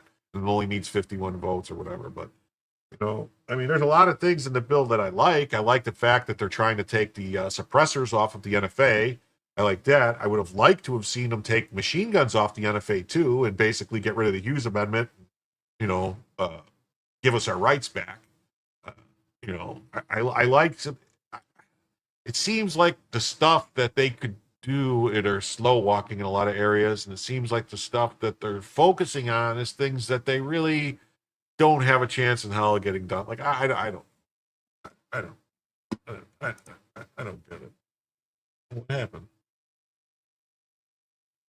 Okay, so Elon Musk on Doge says the ability of Doge to operate is a function of whether the government, and this includes the Congress, is willing to take our advice. You know, we are not the dictators of government. We are the advisors. So we can, we will. You know, and he ran into a lot of trouble too with they kept suing and trying to say like he was doing stuff. He was just making recommendations. And, you know, for the most part, I think the executive branch, Trump's, you know, people were listening when he pointed out, hey, this is fraudulent, this is wasteful, this is this. And they were trying to cut it. But then you had people running to the courts trying to sue to stop it, basically saying, you know, Elon can't do this. Elon could do that. He wasn't doing anything, just looking and saying, hey, this is a problem here. Like they identified that like the vast majority of the money that was leaving the treasury, nobody knew where it was going. It was just going out places. They had there was nothing in the, you know, like if you write a check, you write a memo line and you say, you know, this is for my, you know, electric bill. This is for the dentist. This is for gas, you know, whatever, groceries on your checks. I don't know if many people still even write checks, but whatever, you know, you used to do that. There was nothing there. There was no payment codes. There was nothing saying it was what it was for. That's nuts. That's just nuts. The ability of Doge to operate is a function of whether the government, and this includes the Congress, is willing to take our advice. We're not the dictators of the government. We are the advisors. And so we can advise, and the progress we've made thus far, I think, is incredible. The Doge team has done incredible work, but the magnitude of the savings is proportionate to the support we get from Congress and from the executive branch of the government in general. So we're not the dictators; we are the advisors. But thus far, for advisors, the Doge team, to their credit, has made incredible progress. Yeah, you I talked think about $4 billion a day being saved. yeah, I think they actually need more auditors, less DEI officers. I agree, Pat Hacker. I think what they need is actually they need to justify things. You know, like someone should be asking, like to say, oh, we need this money. There should be someone saying why. You know, explain how this makes the American people's lives better. You know, how spending, you know, $5 billion to build a bridge in Bangalore is going to help the American people, or you know, why teaching Pakistanis about lesbian basket weaving, why that would be beneficial to the American people. You know, I think we really need to get back to where the focus of the entire government's purpose is the betterment of the lives of the American people. And by betterment, I'm not saying they should be giving things to the American people. I'm just saying they should be trying to not get in the way of the American people. Get out of our way. Get your boot off our necks. Get your hand out of our pockets. Is that too much to ask? Yeah. The call last week, he said the ability of Doge to operate is a function of whether the government, and this includes Congress, is willing to take our advice. Well, that's the end of that story. I don't know. I mean, hopefully they will submit these rescission bills, and hopefully it's not just a paltry small amount. It's not just like a couple $100 million here, $100 million there. It should be hundreds of billions of dollars. What it should be. So, and back on that point, another story here from Zero Hedge, which is a good outlet, Zero Hedge. New topic here: the middle class is collapsing. Nearly 1 in 4 Americans is now functionally unemployed. What do they mean by functionally unemployed? Because I mean, a lot of people that don't work and they're just getting money. I mean, a lot of states provide money for homeless people to, because they can't work and other things. And the vast majority of homeless people are, have a drug addiction or problem, and that's why they're not working. Or they, and there's a lot of younger people who don't work. I mean, when I was in high school, almost everyone had a job in high school, summer job, different job, part-time jobs. They all worked at the fast food places, McDonald's, Burger Kings, the pizza places. Everyone worked. Now, all those jobs seem to be taken by people that are not, in school. All those jobs were supposed to be beginner jobs, first jobs, to train, basically, so you got your feet wet in the working market, so you got some experience, you know what it was to show up on time, to be able to listen, follow instructions, do what you're told, at work, because, at work, you got to do what you're told. That's the whole thing. You got to do your job, and you can't be arguing with people and fighting. It's not like we all work for the Secret Service where we could just start beating up the people we work with. I had a story about that too. I don't know if anyone saw that. But so let's see here, Tyler Durden. So, do you ever feel like you're functionally unemployed? If so, you're definitely not alone. There are lots of people out there that cannot pay the bills each month, even though they have jobs. Okay, so no, they're talking about people that live paycheck to paycheck or that can't pay. Are you functionally unemployed just because you can't afford to pay your bills? I mean, that's a lot of people, I would think. In fact, there are lots of people out there that literally cannot afford to put a roof over their heads, even though they are employed. Yes, there are many hardworking Americans that are now living in their vehicles or in their tent communities because that's all they can afford. Wow. In recent years, the cost of living has been rising faster than paychecks have. Yeah, but I saw a story, which I don't know if I'll get to or not, that right now there are 500,000 more houses for sale than there are buyers in the market. So that would imply that the market is going to take a dump. Whenever there's more people selling houses than there are people looking to buy houses, the market drops. Whenever there's more people looking to buy houses than there are houses for sale, the market goes up. Now, I do realize that the problem is most houses that are being built now are not what's known as starter houses. They're not these small, 2-3 bedroom houses, 1 bathroom. They don't really build those anymore anywhere. They're all building these houses which are 4 to 5 bedrooms, which have 2-3 bathrooms, 2-3 car garages. That's the majority of the single family homes that are being built, so that's an issue because that's not usually a house that someone in their 20s, a new family, can actually afford to buy. Yeah, Allegan News. I think the housing market is set to take a dump. It is overpriced. The problem is that's going to freak a lot of people out because there's a lot of people that have a lot of money tied up in their houses. That's basically their entire retirement plan. That's their entire savings. That's their money. That's their equity is their house. And if their house takes a dump, they're basically, going to be what's known as, house rich, cash poor.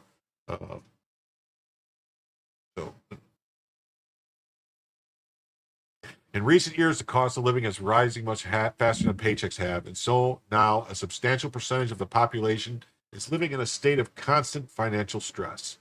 The middle class has been collapsing all around us, and we are witnessing an extraordinary amount of economic suffering all over the country right now. For years, the federal government has been telling us that unemployment rate in the U.S. is very low. Anybody who believes that number, I hate to break it to you, they stop tracking people. Like if you're not like someone who's been unemployed for, I think it's 60 weeks or 50 weeks. After that, they just stop counting them. They just basically take them off the list.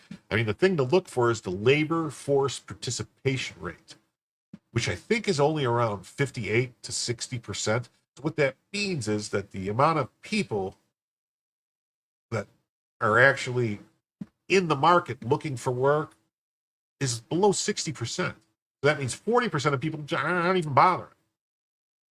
Yeah. So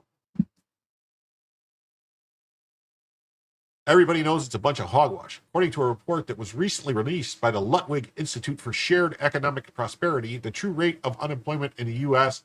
was 24.3% last month. Yeah, I could see that. I really could. I could see that actually being higher. Really. I could see it being 30. But another indicator suggests those pieces of government data may also be painting an overly rosy picture of the economy, with a recent report from the Ludwig Institute for Shared Economic Prosperity finding the true rate of unemployment stood at 24.3% in April, up slightly from 24% in March, while the official Bureau of Labor Statistics rate remained unchanged at 4.2%. Yeah, it's weird how the number of unemployment could just not change.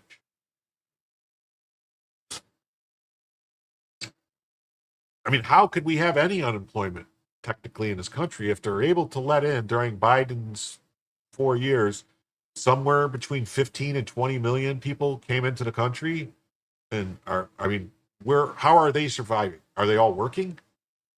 Are they living on government support? Because I think any person that came in that got, asylum gets like money from the government, like a check from the government and housing assistance and all these other things. And what do you get? You get bupkis, nothing, zero, zilch. LICEP's measure encompasses not only unemployed workers, but also people who are looking for work but can't find full-time employment, as well as those stuck in poverty wage jobs. By tracking functionally unemployed workers, the measure seeks to capture labor market nuances that other economic indicators miss, such as Americans who are left behind during periods of economic expansion.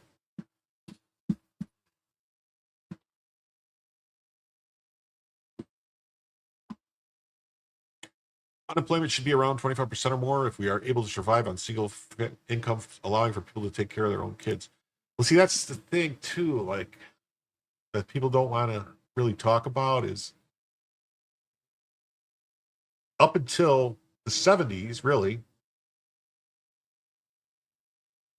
there wasn't really any, hardly any households that were dual income. They were all single income households, every one.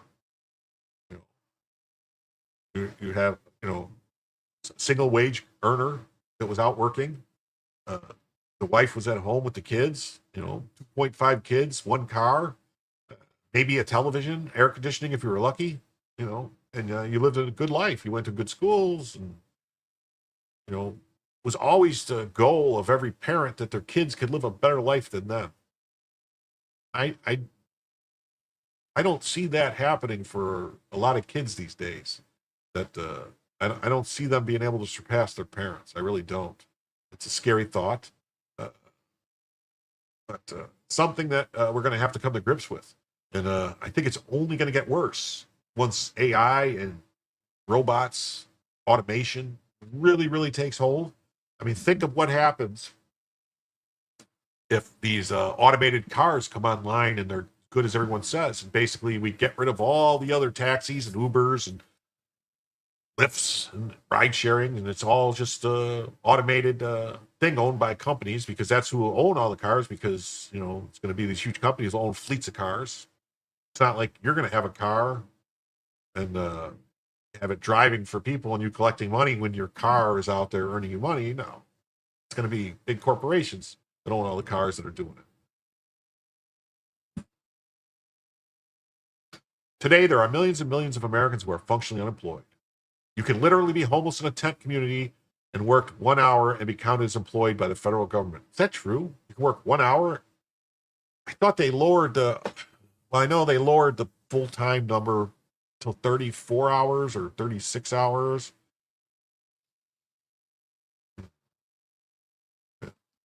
Yeah, it's true, Allegan News. I mean, a lot of people, they work, and the cost of childcare, like you have wives that want to get a job, want to go to work, which is fine. And so they go get a job somewhere and they make just above minimum wage.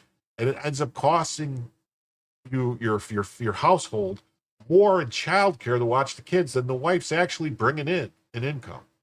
So, I mean, what's the purpose? I don't know. The unemployment data, as it's put out, has some flaws, LICEP chairman Gene Ludwig told CBS Money Watch. For example, it counts you as employed if you've worked as little as 1 hour over the prior 2 weeks. 1 hour over the prior 2 weeks. So you could be homeless in a tent community and work 1 hour. Well, okay, so that's the same thing. I know that a lot of you can really identify what I'm talking about in this article because you are experiencing deep economic pain on a daily basis. Earlier this month, I heard from a reader that is essentially functionally unemployed at this point. I asked him if I could share his email to me with all of you, and he gave permission. If you are suffering too, hopefully his story will help you realize you're not alone. Last year, my income was $19,000. If I didn't have a mortgage, rent-free house to live in, I would be homeless. I try to stock up on food whenever my local grocery puts items on sale. I shop at thrift stores and only buy on half-price days. In 8 years, my real estate taxes have gone from $1,400 to $2,000. In 8 years, my real estate insurance has gone from $1,500 to $2,200. I haven't gone on a vacation in decades. I seldom eat out. I drive a 40-year-old pickup with 222,000 miles on it. I try to combine errands and shopping to conserve gasoline and not put as many miles on my pickup. During hot summer months, I take a shower out at the end of the garden hose to cut my water bill. I wear my clothes day after day until they get so dirty I can't stand the stink. I can only dream about living a normal American middle-class lifestyle. I hear of people making $100,000 a year and how they can't pay their bills. My goodness, man, I would consider myself rich if I could make $100,000 a year. You know, insurance is a huge problem. Car insurance seems to have gotten insanely out of whack. Like, people are spending basically what was more than double what a car payment was for insurance now every month. It's ridiculous. Same thing with home insurance is getting crazy.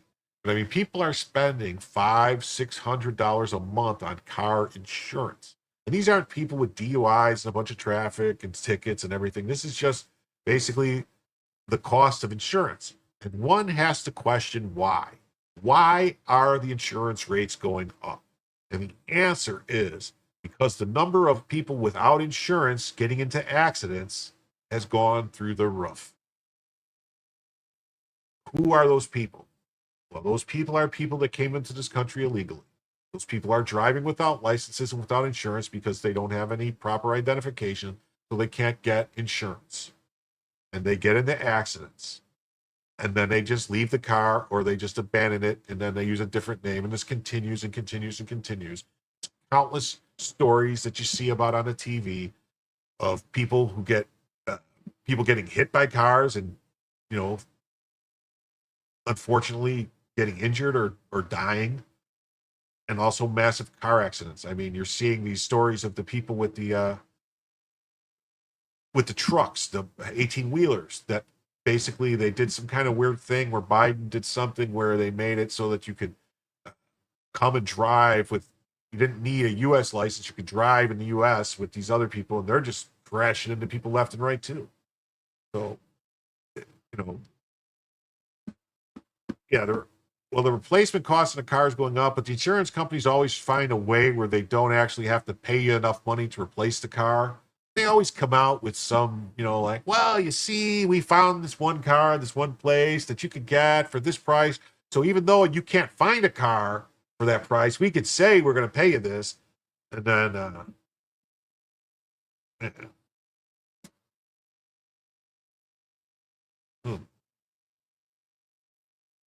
As I discovered earlier this month, one survey discovered that 70% of Americans are most financially stressed than they have ever been in their entire lives. The cost of living just continues to soar. In fact, the average price of a pound of ground beef just surged to another brand new record high. The average cost of 1 pound of ground beef reached a record high of $5.80 in April, according to the numbers from the Bureau of Labor Statistics. That's up 50% from 5 years ago. Wow. Our cost of living crisis never seems to end. Inflation is one of the primary reasons why consumer sentiment in the U.S. just hit the lowest level ever recorded. The index of consumer sentiment dropped to 50.8, down from 52.2 in April, and this preliminary reading for May. This is the second lowest reading on record behind June 2022. Outlook price change also moved in the wrong direction year ahead. Inflation expectations rose to 7.3% from 6.5 last month, while long-term inflation expectations ticked up to 4.6 from 4.4. And the outlook for the months ahead is not promising at all. Last month, the Conference Board of Index of Leading Economic Indicators fell for a fifth month in a row. The short-term outlook for the U.S. economy worsened significantly in April, according to the Conference Board for the latest leading economic index, LEI. And Monday, the DC-based research said the index, the closely monitored composite of several economic indicators, has fallen by 1% to 99.4 in April, registering the fifth consecutive monthly decline and the steepest drop since March 2023. Yeah, the inflation in the 80s, late 70s and 80s was way worse. But, I think also what you have to realize, Ameriqua, is they counted it and measured it differently. They changed the way they measured it. They keep changing the way they measure what they count, what they don't count. They don't count in the inflation numbers that they're using. They don't count gasoline. They don't count eggs. They don't count a lot of the things that you buy on a daily basis that you need. They don't count that stuff. They don't count, your electric bill. They don't count your water bill. They don't. So what are they counting? Soybeans or something? I mean, they got like some weird thing that they count, like pig's ears. It's crazy. So, yes, interest rates were very high in the 70s and 80s, but that was also a lot of that had to do with monetary policy of just in 72 is when we first came off the gold standard. And so it was like fiat was just getting, I'm not defending it. It's just, it was weird back then. But, like there's no way in hell that anyone would stand by for a 7 or 8% mortgage rate on a home right now. And I think, if I'm not mistaken, it's at certain points in the 70s, mortgages were going at 20%, 22%, stuff like some insane numbers. So on Monday, the DC-based research said index closely monitored composite of several economic indicators. The steepest drops since March 2023. Over 6 months ending in April 2025, it fell by 2%, matching a pace of decline posted over the previous 6 months. If you're functionally unemployed, I know it's tough right now. It's in this difficult economic environment, we're just going to have to get lean and mean. Lean, mean, fight machine. That was a line from Stripes that John Candy said. Do your best to try and earn as much as you can, and once you have to get a hold it very tightly. The middle class has been getting eviscerated for years, but we will never give up. Yeah, the middle class has been hollowed out basically by NAFTA and other trade deals that offshored all the factories. I mean, people don't, the middle class was factories, union jobs, working steel mills, car plants, all that stuff. Stuff's all gone. When people talk about bringing that stuff back to the U.S., people always say, oh, well, we don't want people working in sweatshops making shirts and sweaters and clothes. It's like, hey, man, we're not necessarily talking about that. We're talking about, they used to build like radios. They used to build TVs in the U.S. They used to build, all this stuff was built here in the U.S. But why offshoring all of it? Why? They still have to ship it here. The shipping cost is still high to get it here from Japan, China, Indonesia, Vietnam, these different places. So, granted that the pay is completely different. Like some of these people are making pennies a day, a couple dollars a day or whatever, pennies an hour or whatever it is, compared to what it would be in the U.S. But, the quality just isn't the same. Have you noticed that when you buy stuff, it just doesn't last anymore? It just doesn't. Doesn't matter what it is. Doesn't matter how much you paid for it. You could buy a new refrigerator. You could buy a new washer and dryer. It just doesn't last. 6 years, 7 years, 8 years. It's done. It's not like it used to be where people would buy a wash machine. That thing would last 40 years, 50 years. People would buy it. I know people that still have refrigerators that were their grandparents, some old ones with the locked. They still work great.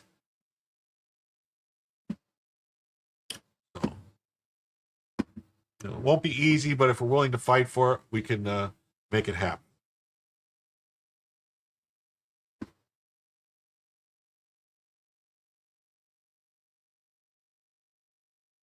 I don't know how they get away. I thought if you had a car loan, you had to have full coverage on your car. I thought that was the, basically the insurance, like the mortgage or loan company would be forced to have that on there. But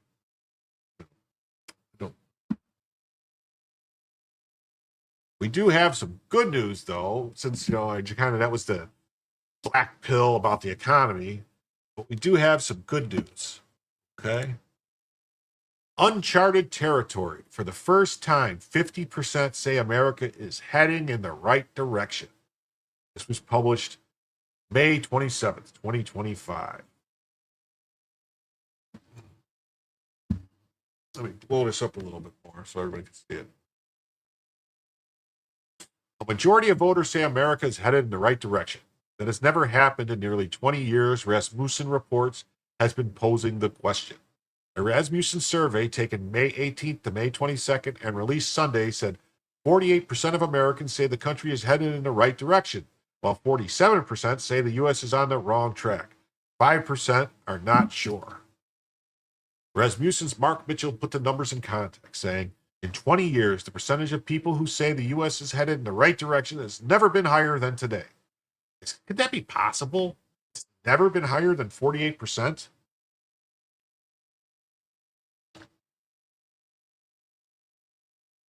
I mean, I can kind of buy it because it's, pretty much since the 80s, it's been pretty much like a really closely divided country, even though, people have won, like Obama won pretty wide margin.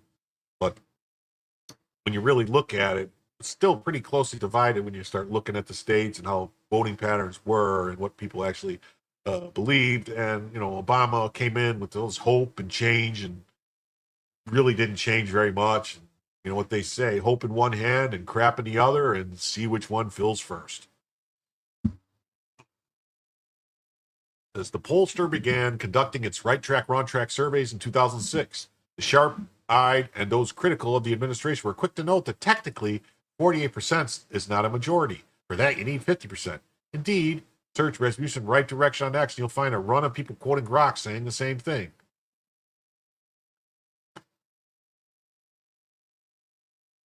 However, Rasmussen posted an update on Tuesday morning. Rolling averages of last night and prior 4 nights hit the uncharted territory of 50%. Wow.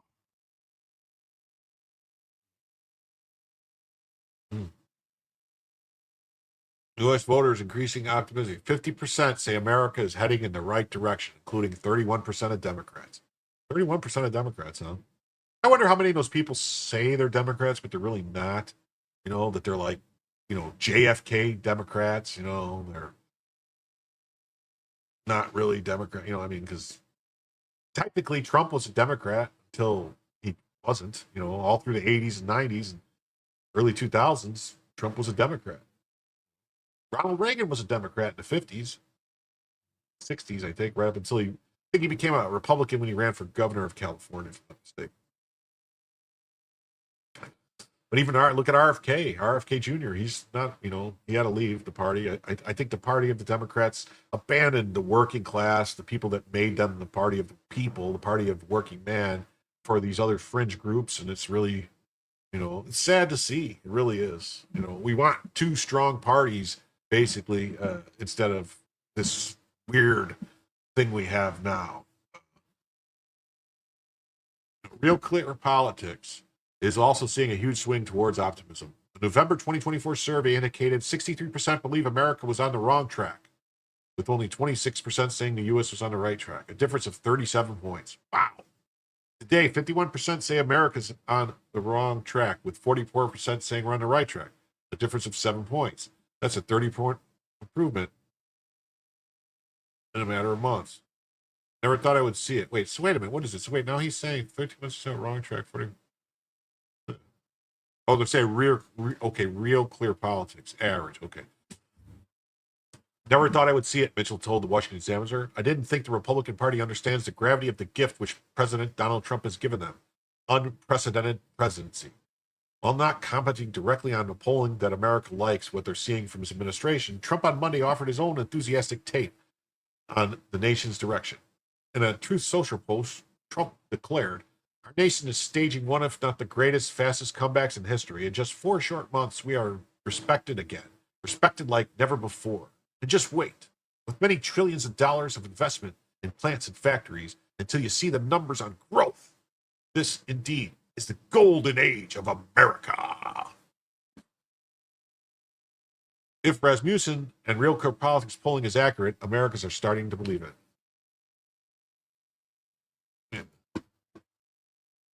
the problem with Perot was he was never he did not win any electoral votes at all, if I'm not mistaken.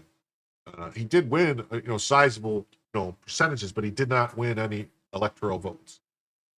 And his run enabled Bill Clinton to win with less than 40% of the vote. Like 38% of the vote is what Clinton won with. So anytime people talk about people not having a mandate or this and that, that would have been Bill Clinton with 38% of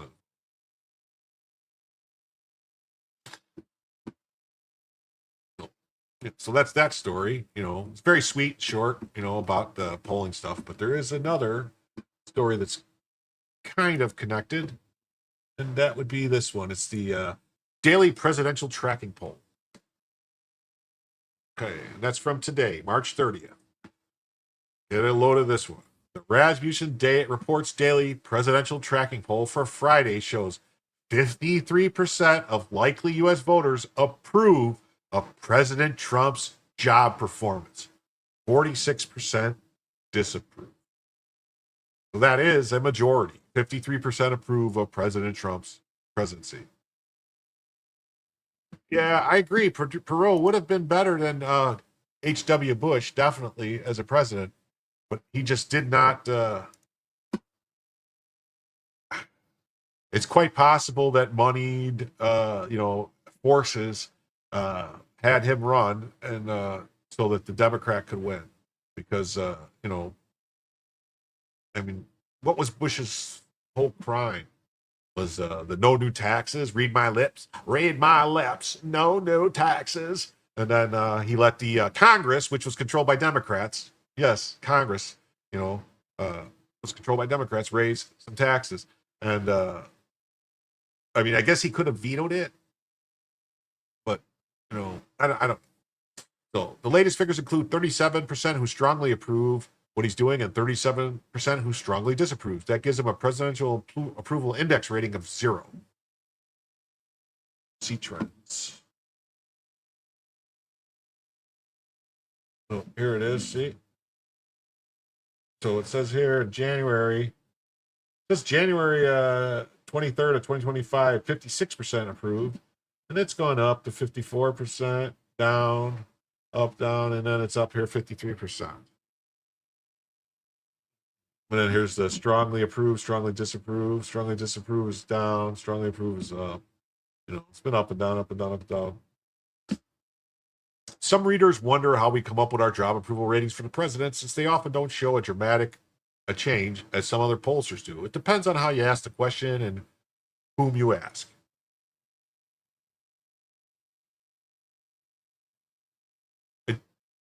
To get a sense of longer-term job approval trends for the president, Rasmussen compiles our tracking data on a full month-by-month basis. Rasmussen Reports has been a pioneer in the use of automated telephone polling techniques, but many other firms still utilize their own operator-assisted technology.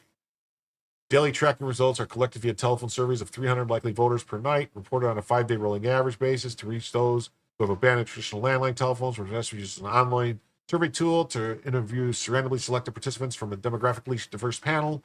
The margin of sampling error in a full is plus or minus 2.5%, 95% level of confidence. I don't know if you guys are familiar with Richard Barris, who's called the People's Pundit, who does polling stuff. And I like his stuff. He kind of breaks stuff down and explains a lot. He's on Locals. He's on YouTube. He's a good resource to go to if you really you want to see, he does these daily reports breaking down polls and stuff like that. If you really want to see how the sausage is made when it comes to polling. So. Okay. Now, did I just erase something? I hope not. Now, this next story is a little bit odd, but it says J.P. Morgan. It's Jamie Dimon. He's the CEO of J.P. Morgan. Calls on the U.S. to stockpile bullets, rare earth instead of Bitcoin. So, stockpile bullets and rare earths. Let's hear what he says here. And it's spanning the last couple of administrations. Everybody devils in the details in terms of how the policies shake out across administrations. But I guess to that point, do we need to rethink what constitutes national security? I wouldn't rethink it. We know what constitutes national security. We need, I was saying we shouldn't be stockpiling Bitcoin. We should be stockpiling guns, bullets, tanks, planes, drones, rare earths. We know what we need to do. This is not a mystery. Did you say stockpiling Bitcoin? I said we shouldn't be stockpiling Bitcoin. Oh, it shouldn't be. We should Okay. be stockpiling bullets. Okay. The military guys tell you that, if there's a war in the South China Sea, we have missiles for 7 days. Okay, come on. I mean, we can't say that with a straight face and think that's okay. So we know what to do. We just got to now go about doing it. Get the people together, roll up our sleeves, have the debates, do some privately, do some publicly. J.B. Moore is going to publish we call it the Defense Action Form, something that shows. All I will say is, if he really believes this, then maybe he would stop his bank from penalizing and doing weird stuff when it comes to FFLs and gun purchases. And because if I'm not mistaken, all these banks have been working with the government through a thing called Operation Choke Point to actually stop people from being able to support the Second Amendment and defend themselves. Hey, Valhalla, no problem, buddy. I'm glad to see you here. I hope you enjoy the show. If you ever want to come on, just shoot me a message. I would love to have you on to get your take on things. I enjoy seeing you. Enjoyed you on Jeff's shows all the time, Legal Vices, who is a great man, and I miss him dearly. We don't leave excess surplus production capability for missiles or bullets or bombs. We don't have a military that can flexibly move money from. You see how quickly the software and hardware they need changes. So the military can't have a 30-year program. They've got to be able to cancel that drone program, build up that drone program, hire this person to do the software. We have to allow them to do multi-year budgeting. We essentially don't. The military tells me it costs them $50 billion a year, and we have to spend more. I mean, so I can go on and on and on. We're going to lay out all these things and hopefully help, just get going there. I think they know, but I think all of us in this room know about this. It's just now we have to do it. Yeah, we have to do it. So I would, if I was all of you, I would take that advice. I would be stockpiling bullets and guns and everything. The best Fox Nation no, exclusives and stop. premium content. Why does it do that? I did not want that. Yeah, so. I know what that was. I had a story. Hold on, I'll find it. I had a story from the where's it at? From the Washington Post. Here we go. From the New York Post. No, that I wanted to read. That went with that. Here it is. Here it is. Okay. Yeah, get 3D printers. Well, here's the thing: is they're putting code. I saw stuff that they're putting code into some of the 3D printers to keep them from making certain things.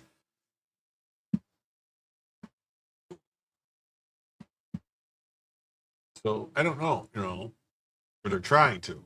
Anyway, so see, Jamie Dimon called on the U.S. to stockpile bullets, rare earths. So said the United States should stockpile guns, ammo, drones. We shouldn't be stockpiling bitcoins. We should be stockpiling guns, bullets, tanks, boats, drones. Yeah, I think everyone should, be doing that. The military guys tell you, if there's a war in the South China Sea, we have missiles for 7 days. I mean, if we were like a full-blown war with China and they were going crazy and we were basically full-blown, I don't, our military has gone away from the, where we would have just basically guns, shooting, Bofors and Sea Whiz and different defenses, 5-inch, 6-inch, 8-inch guns, 16-inch guns, 12-inch guns, 14-inch guns on ships. And now everything is missiles. And, the more advanced and everything it's gotten, it's also takes longer to build, takes longer to replenish. Like I saw a report that they didn't even have the capability to resupply the ships, the new Aegis ships at sea, that they had to actually bring them into port to to resupply their missiles. So once they shoot out their missiles, they're basically done, and they have to come all the way back to port to put in missile packs. So I don't know. That's crazy. Diamond joined a fireside chat during the Reagan National Economic Forum in Simi Valley at the Reagan Presidential Library. Sweeping discussion on the economy and how the world's tectonic plates are shifting. Now, I wonder, is he talking about the possible Adam and Eve event from the coming solar flares? No, he's not. Proxy terrorists and potential proliferation of nuclear weapons. Diamond underscores during the address that he does not view China as America's top adversary. Well, then he's nuts, because China is our top adversary. China is our only adversary. I mean, look at Russia. Russia hasn't been able to take out Ukraine in 2 years. What, come on. China is America's threat. That's it. Says we should be paying attention to the enemy within. Well, okay, maybe there's a lot of people here. Maybe enemy within. China is a potential adversary. They're doing a lot of things well. They have a lot of problems. But what I really worry about, can we get our own act together, our own values, our own capability, our own management? I always get asked this question, are we going to be the reserve currency? No, if we are not the preeminent military and the preeminent economy in 40 years, we will not be the reserve currency. That's a fact. Just read history.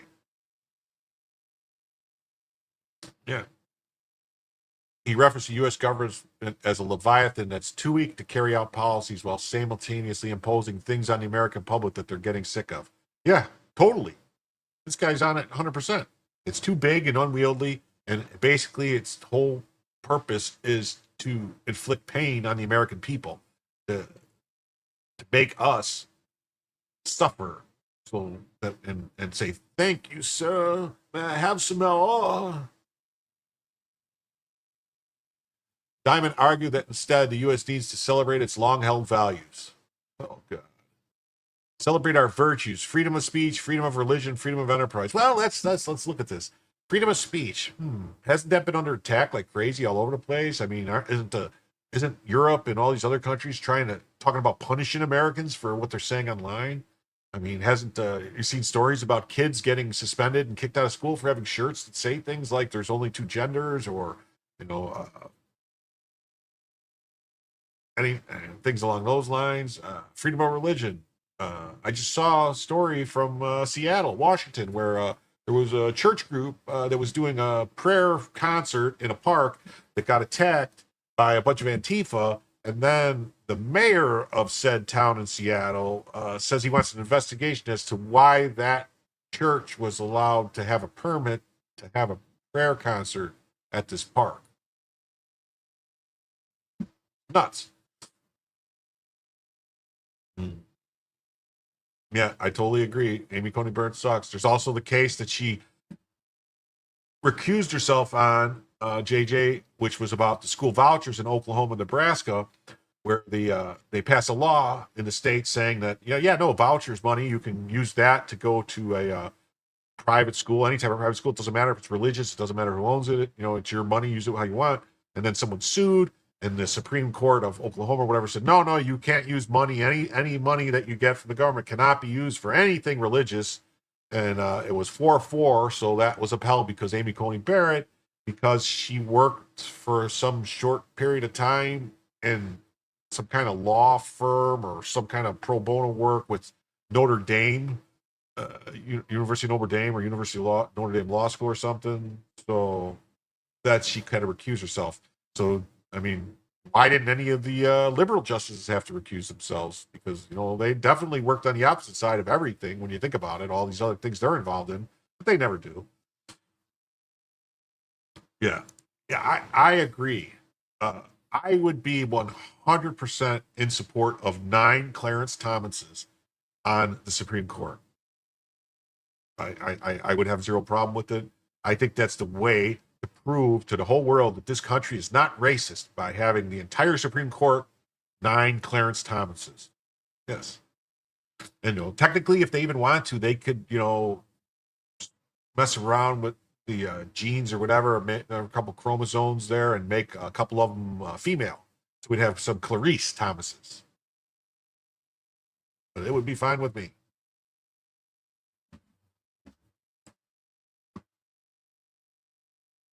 Yeah, he is by far the guiding light of the Supreme Court. He is way, he was always quiet when Scalia was still alive. Thomas would not comment on things. He would just stay quiet. They would, people, like a lot on the left mainly would say that he, that try to make it like he wasn't smart or he wasn't capable of these things because he would just not say things. He would let Scalia talk and he would just keep it to himself.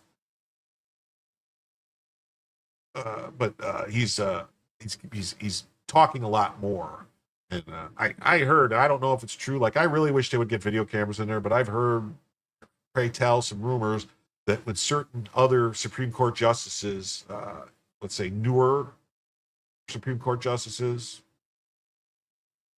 newest, start going on their tangents talking about things that make absolutely no sense, that Clarence Thomas just goes, oh my God, like this, which I would love to see. That would make me laugh and laugh and laugh.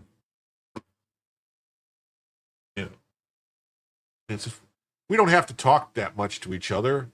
Deal with our what? We don't talk that much to each other. Deal with our policies. This is the enemy within. We've got to fix our permitting and regulations, our immigration, our taxation, which I think they're on their way. We have to fix our inner city schools, our healthcare systems. If they really wanted to fix the inner city schools and they wanted to fix these problems, wouldn't it make sense to change the way you're doing things?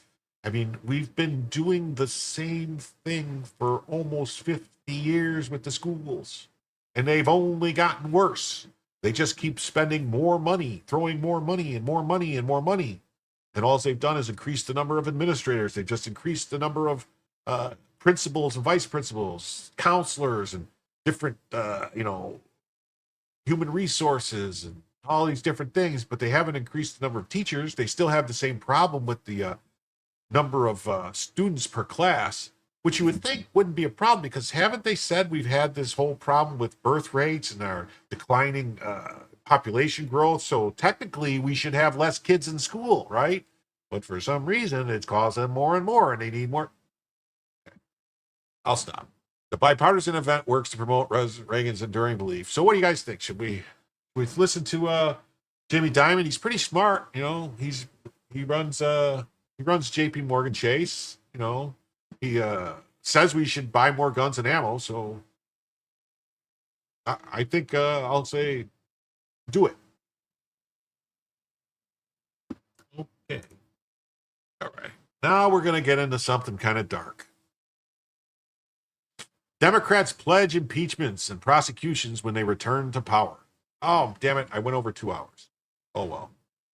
I wasn't intending on going over 2 hours. See, on StreamYard, if you stay under 2 hours, they have this automatic AI-generated shorts feature, which is fantastic. And it just sends shorts, like it names them and does it, just zips them all out there. Now I'll have to do it all myself. Democrats pledge impeachments and prosecutions when they return to power. Well, can we just say we've seen that coming, like we knew this was going to happen? I mean, yeah. Various Democrats are promising to investigate and impeach President Trump when they retake the House next year, if they retake the House next year. At the same time, others are promising scorched earth campaigns against those who support Trump, including Elon Musk. Representative Suhas Subramanyam declared this week that Musk committed crimes and will be at the top of the list. What crimes? This is... Yeah, Valhalla, if you're under 2 hours on StreamYard, this thing will say AI-generated clips. You click that, it zips out all these clips. It'll create like 20, 30 clips, titles them and everything, and it just hit boom, and it publishes them all to YouTube. And, yeah, what crimes, Pat Hacker? That's my question. What crimes? His crimes was noticing the fraud? MSNBC ratings may be declining, but the network is escalating the unhinged rhetoric. Host Simone Sanders honestly told Rep. Suhas Subrayam, let's talk about Elon Musk and his data on waste that he identified in the federal government. So what are Democrats going to do about the data? Are we going to follow up on this? What do you mean? The data. But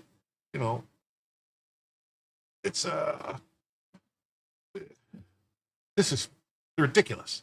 Subrayam immediately pledged to hunt Musk down. Certainly, I think some crimes may have been committed over the past 3 or 4 months, and they're going to have to come to light one way or the other. See, that's not how it's supposed to work. All right? That's how the Soviets did it. That's how Beria did it. Show me the man, I'll find you the crime. That's what they're doing. That's what the Democrats did with Trump. That's what they did with. It has to stop. The only way to stop it is pain has to be inflicted back on the people who did this. This guy saying this needs to immediately mean he needs to be looked into. Anything he did, let's say if he lied on mortgage applications, like seems to be what these people all do, lock him up. Even if it takes us getting into power again, we have to subpoena and find out. You're not supposed to subpoena to look for crimes. You're supposed to have to know what the freaking crime is before you start an investigation, buddy. There is no evidence of any criminal conduct by Musk. Indeed, Doge has largely won its fights to gain access to records in search of fraud and waste. Nevertheless, after calling Musk to be taken down, Democratic Rep. Jasmine Crockett, oh hell yeah, is also calling for Musk to be investigated over Doge once Democrats take power.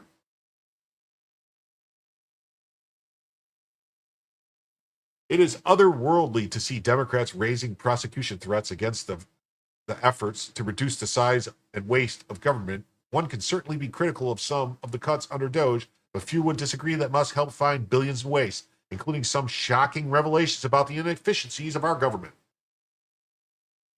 A former Obama aide, Rep. Subrayam, go figure, a former Obama aide, just arrived in Congress, but has immediately resumed the same failed narrative that Democrats are an example of how, if you have a hammer, every problem looks like a nail.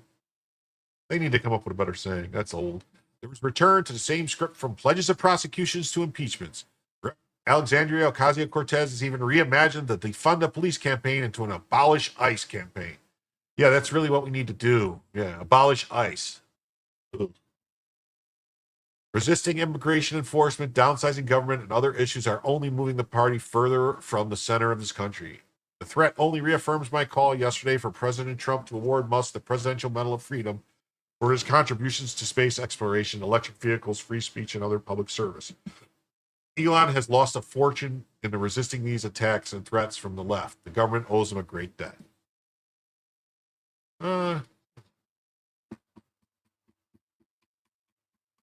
Yes, I would say that's true. Now, this is a story that I really was hoping to get a lawyer to talk about, this next story, because I never heard of this. I don't understand this. It seems insane to me that there is a DC court reappointment system that usurps the president's authority. So I read this story, and I'll give you the Cliff Notes version of it before we get into it. So the president gets to appoint judges to positions in the DC court systems, like different things, because DC is a federal circuit. Yeah, Allegan News. I saw that 8-0 decision because it's a crazy story, because it was train tracks or a train that they were trying to build in Utah, and they were using some environmental groups sued using a law based around stuff in the Gulf of Mexico. And so it seems like that's weird. So I don't understand how this is constitutional, because basically the president appoints these people, and then after 15 years, they have some kind of reappointment system that, as long as the people are judged to have been good behavior or well qualified or something like that. Gulf of America, yeah.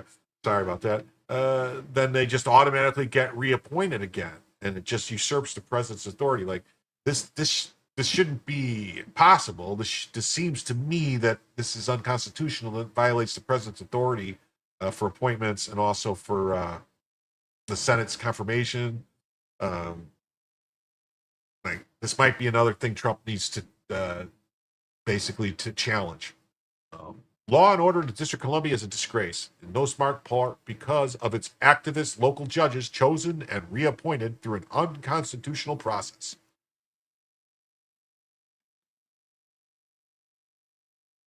The District of Columbia court system is an unconstitutional mess. The idea that the president can only nominate candidates to the bench from a pre-selected list provided by a commission over which he has no control clearly violates the Constitution's appointment clause. Yeah, actually, I don't. And this for these judges in this system, in the DC local system, they're not lifetime appointments because they're not Article 3 judges. This is a different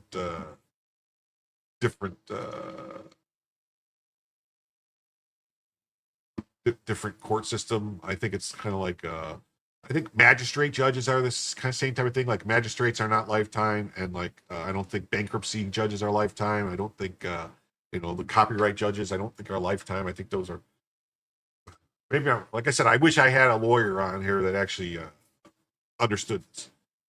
But somehow the process of reappointment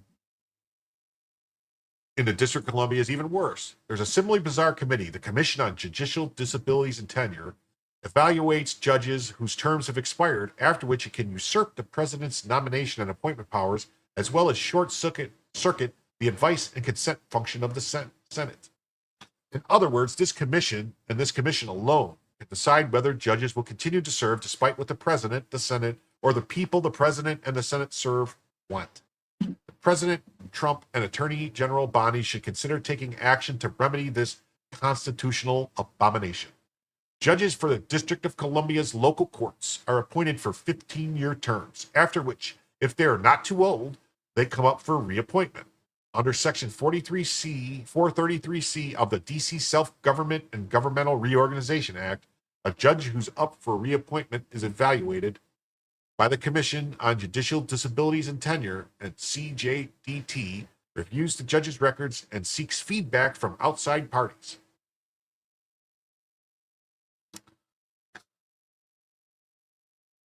The CJDT then renders one of the 3 verdicts on the judge, each with its own result. If it reviews find a judge to be well qualified, then the term of such declaring candidate shall be automatically extended for another full term. If its review finds the judge to be qualified, then the president has the option to renominate the judge for Senate confirmation again. If its review finds a judge to be unqualified, then the president shall not renominate him, and such judge shall not be eligible for reappointment or appointment. Yeah, this doesn't seem constitutional that some committee can tell the president who he can appoint, who he can't appoint. This has to go.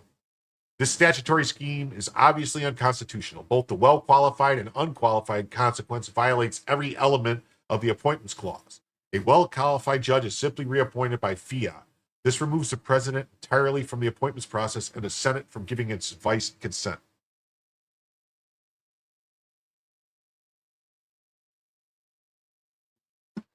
It seems that Gronka would be correct with this. This right here could be used as a way, like, maybe the Congress could set up a committee, which seems like Congress setting up a committee like they did here, if they did this, would also violate the Constitution because it's the president's authority to appoint. That's it. It's the president's job to appoint. All appointments. There's a whole appointments clause in the appointments process. There's some appointments that can be made by lower officers, but it still would have to be appointments. Similarly, an unqualified rating means the president can neither reappoint the judge nor nominate and appoint him with the advice and consent of the Senate. The CJT simply decides who can or cannot be a federal judge. The Supreme Court has hinted that local DC judges might exercise some judicial power other than the federal judicial power, which is wrong. Not only does this reappointment regime arrogate core executive power from the president, it does so by giving that power to a body on which he has only token representation. The CJT is made up of 7 members, only one of whom is chosen by the president. The current presidential appointment is Tom Fitt of Judicial Watch, and his term ends in November of this year. The rest of the commission is appointed by the D.C. Bar, the D.C. City Council, the D.C. Mayor, and the Chief Judge of D.C.'s U.S. District Court, which, as shown in the case of Judicial Nominating Commission, presents its own problems. Indeed, the interbranch power arrogation is only compounded by the fact that one of the D.C. City Council appointees is Patrick Johnson, husband of Ketanji Brown Jackson.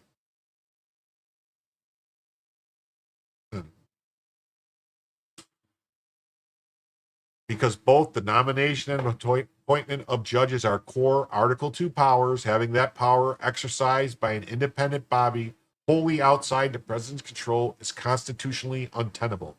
In many ways, this is even worse than the unconstitutional judicial nomination system in D.C. This has disastrous real-world consequences. Just recently, the CJDT deemed Judge Todd Edelman of the D.C. Superior Court well qualified and therefore reappointed him. Those who follow judicial nominations may recall the name because he was nominated to the D.C. U.S. District Court and returned to President Biden when the Senate refused to confirm him due to his soft-on-crime tenure on the Superior Court. It's hard to see a problem more glaring than the CJT was able to bless someone for a D.C. federal judgeship not long after the Senate refused to confirm him for a different D.C. federal judgeship. Seems odd. So what is to be done? In the case of the Judicial Nominating Commission, the remedy is easy. President Trump should nominate whomever he wants and appoint him subject to the advice and consent of the Senate. For those judges already on the bench and subject to reappointment, he might need more creative, because the paper authorizing the reappointment does not reverse the White House at all. One option in the case of a reappointed judge is for the Attorney General to seek a writ of quo warranto, one of the ancient prerogative writs. It literally means by what warrant, and is a way for a court to determine whether or not a holder of public office is legitimate. Rarely used and almost always pursuant to state law, it is contemplated in the All Writs Act at the federal level.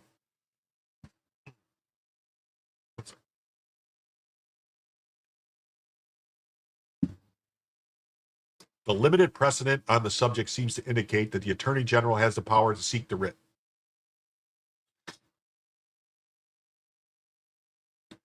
As the Supreme Court explained in Johnson v. Manhattan Railway Company, 1933, a suit involving the authority of a judge, quo warranto, is addressed to preventing a continued exercise of authority unlawfully asserted.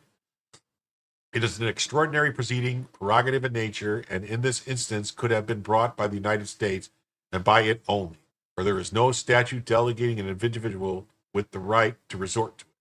Justice Van Devanter went on to explain that such an action must be brought against the person who is charged with exercising an office or authority without lawful right. So I guess what they're saying here, and it would be great to have a lawyer talk about this, but maybe I'll ask Joe about it tomorrow. Could this be done? Should this be done? How could this be done? You know?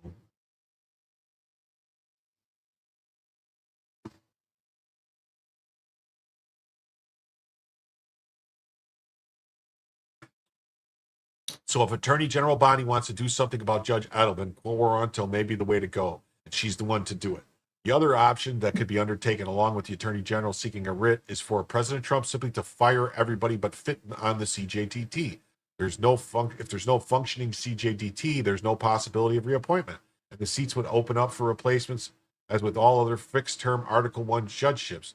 Though to be clear, there are compelling arguments that D.C. judges are in fact exercising Article 3 federal judiciary power. The CJDT might object by saying its members work for the District of Columbia, but the CJDT describes itself as an independent body created by Congress.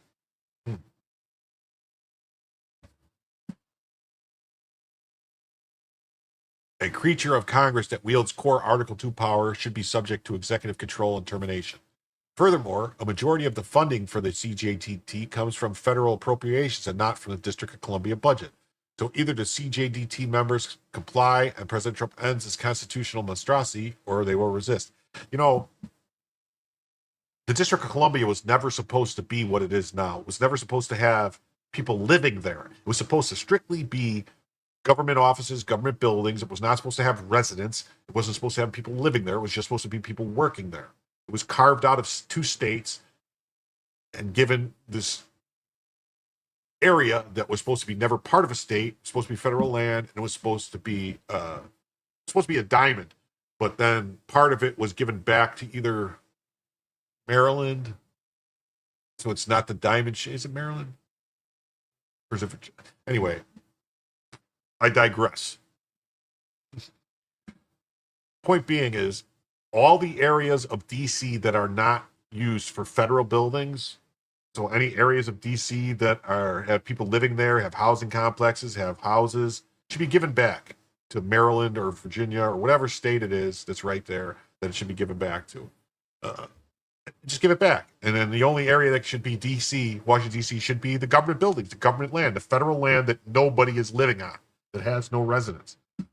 There should be no Washington, D.C. city council. There should be no Washington, D.C. mayor. There's no reason. Because there should be no people to represent. It's an abomination to have people there because they technically don't have congressional representation. They don't have a member of Congress. They do, but the Congress, if I'm not mistaken, has no voting powers because it's not supposed to be. It was never set up that way. And, these people keep talking about making D.C. a state. That's ridiculous.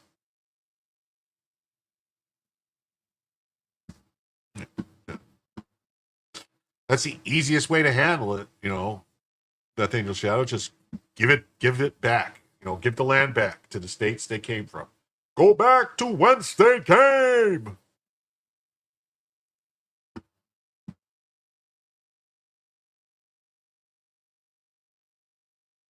Goes without saying that many of the D.C. federal district court judges would be disqualified from hearing this matter because of conflicts related to their appointing members to or serving on either the JNC or CJDT. Justice Jackson would also likely have to recuse from hearing any issues related to these challenges because of her husband's service on the CJDT.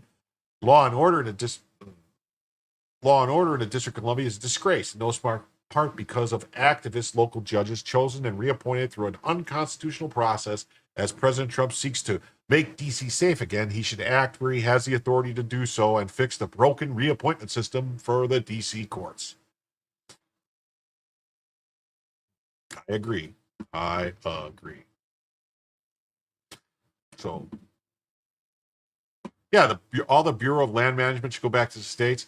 There's a ton of land. What they could really do, in all honesty,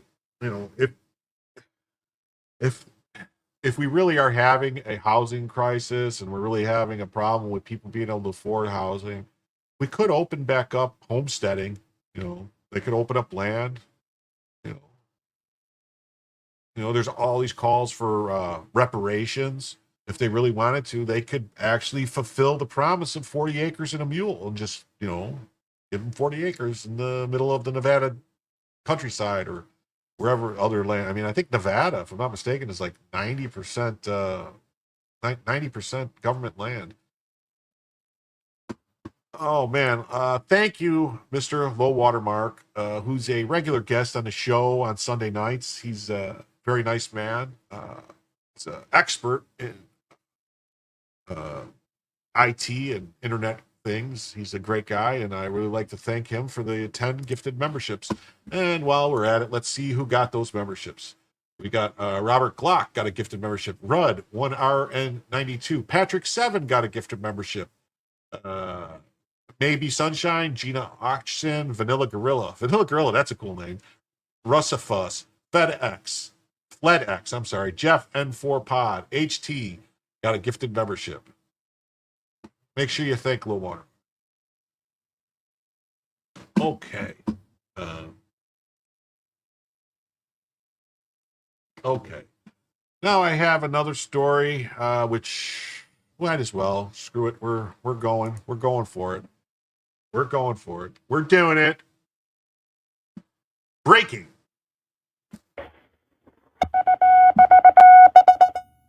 Expose on CCP's secret protest operation in the U.S.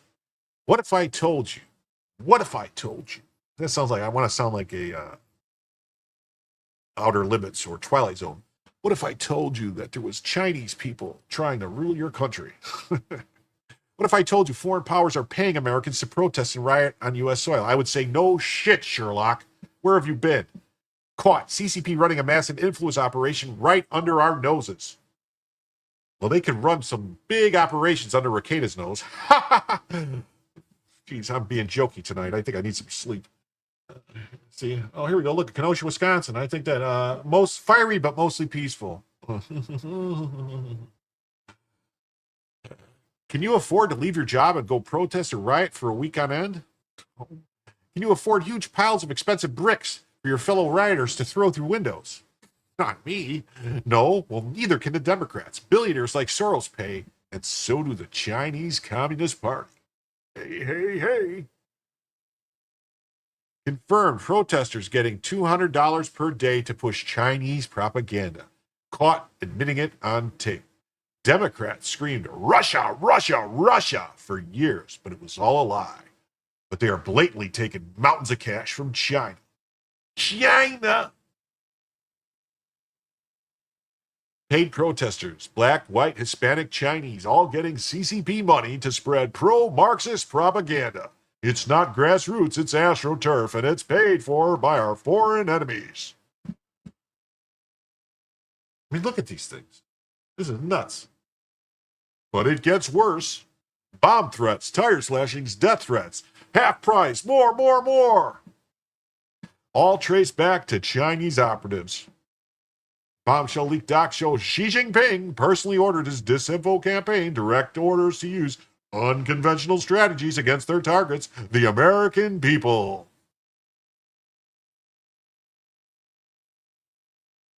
Oh. Spent a bunch of V's and CW Morse code. I don't know. You talking about this?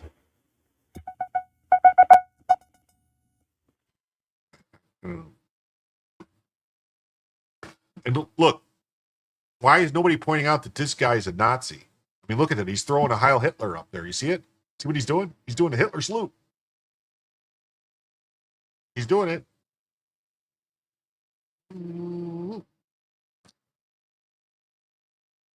TCP agents tried bribing the IRS to investigate Chinese dissidents, also paid for lawfare. Multiple protesters caught on camera admitting they don't even know why they're protesting. They're just following orders for quick cash. We know Hunter Bo's son got money from China. Yeah. What's your call sign? WNMP 105 7.9?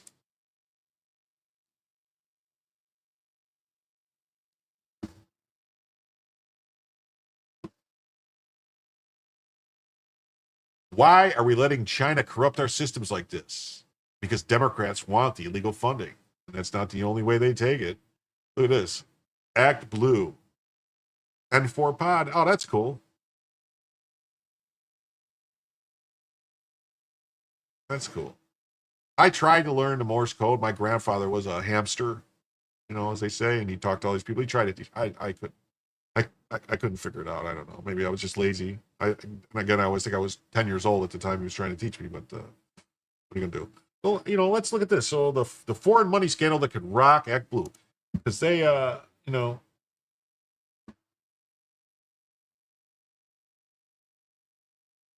foreign money scandal that could rock the Democrat Party. Trump orders the DOJ to investigate Act Blue, the Democrats' online money machine. The odds of senior Democrats in handcuffs are abnormally high. Well, that would be great. But I don't know. I mean, I've seen all this. You guys have seen these reports, right? From O'Keefe and O'Keefe Media, Project Veritas, when they were going around talking to all these people saying, hey, did you donate this money? You'd have these people that are like, I'm on a fixed income. I couldn't afford this money. I never donated any money. Well, where is that money coming from? Yes, Act Blue was created when Acorn was busted, and it was James O'Keefe that busted Acorn. So it's only fitting that he is going to take down Act Blue. But this should be investigated. I mean, there's money. I mean, billions and billions and billions of dollars that have gone through Act Blue.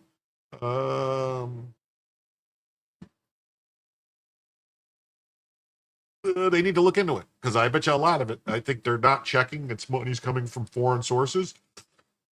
Who knows where else it's coming from? It's probably coming from cartels and everything else. There's an old adage in politics: follow the money. When it comes to Democrat Party fundraising machine, the trail leads directly to Act Blue, an online behemoth that's been quietly and efficiently fueled the left's electoral dominance for over a decade. NBC refers to it as the Democrats' main fundraising platform and one of the pillars of the party's online ecosystem. The problem? Act Blue's murky dealings. Apparently money laundering, illegal straw donor schemes, and even massive foreign contributions. Election interference that could have altered the balance of American power and may now land senior Democrats in prison. The Rod Mark Report is a free supported publication with daily in-depth analysis. Please check out his work. Last week, President Trump ordered Attorney General Pam Bondi to investigate Act Blue's operation and its role in potentially facilitating foreign interference in U.S. elections. The president's memorandum cites damning evidence gathered by congressional investigators, including reports that Act Blue accepted hundreds, if not thousands, of donations from foreign IP addresses and using prepaid credit cards, the ideal tool for money laundering. I see it. I can see it. I see it. And that should be investigated. He's not alone. In addition to the DOJ and Congress, 19 states have reportedly investigated Act Blue for allegations related to fraudulent fundraising practices, including potential money laundering, the misuse of donor identities. The question is no longer whether Act Blue is corrupt. The question now is how deep the rot goes, how far up the Democrat food chain it reaches. How far? How far does it go? Serious people could do serious prison time, and Democrats' fundraising could drop dramatically if limited to legitimate donors. Much hangs in the balance.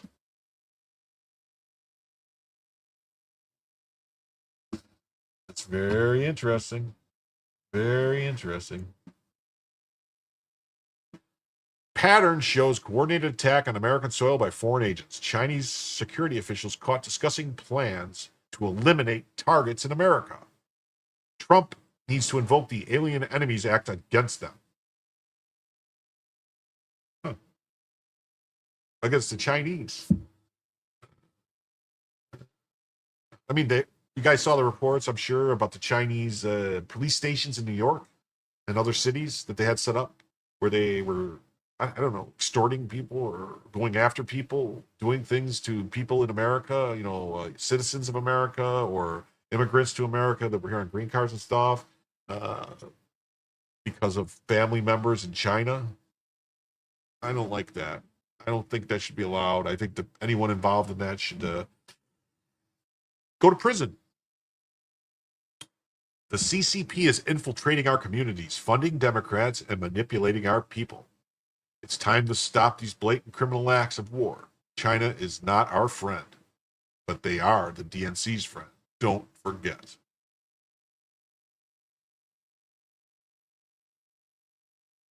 Okay. Well, that was the last little bit I had. I don't know. I could go to my good old fashioned Twitter feed and pull up my Twitter feed and look for more stories, or I could end the stream. I don't know. I mean, there's 34 people here, which is not it's not a lot, but it's not a little. I mean, this is not a bad stream, really. 34 people, Hopefully you guys are all, remember to hit the like button. If you haven't subscribed, please subscribe. I aim to please. We have this story here, which I kind of showed you. This one, that Trump approval rating at 53% today, up a point from yesterday. Okay. We have the U.S. housing market. This is crazy. I brought this up earlier, that right now there are 1.943 million sellers. So 1,943,669 people selling houses in the U.S. There's only 1,453,628 people buying houses. So that means there's 500,000 more people trying to sell their house than there are people looking for houses. That's a problem. That is going to cause. That's going to cause the housing market to basically crater. You would think. Maybe I'm wrong. Maybe it's fine. I don't know. It just seems like it's going to be a problem. Oh, here's a good thing.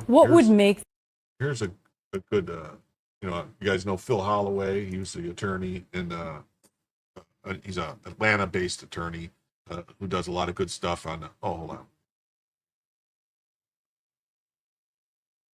This one. This is better. Bounce around the tube. Okay. Anyway, since here it is. To comply with federal law to accept federal funds. What would make this fair for her to compete for those who are competing against her? What would that kind of structure in competition look like? Who is her? AB. Okay, AB Hernandez is a male who identifies as a female. What would be fair is to have Hernandez competing in the male category. It is not fair to the females competing to have to compete with a male. Okay, so in Trump's federal funding threat, is that something, though, that would hurt all student athletes, including athletes who... Yeah, I think when it comes to these athletes and these things, like I just saw a story too saying that the boxing dude, the boxer guy I think was it something that was a thing that happened, remember, and it was a boxer dude, and he like basically annihilated this woman, and then now they're saying he won't be able to won't be able to box until they pass some kind of genetic testing. Oh, this is a good one. This is funny. Yeah, CNN is on, bro. This is funny. Check this out.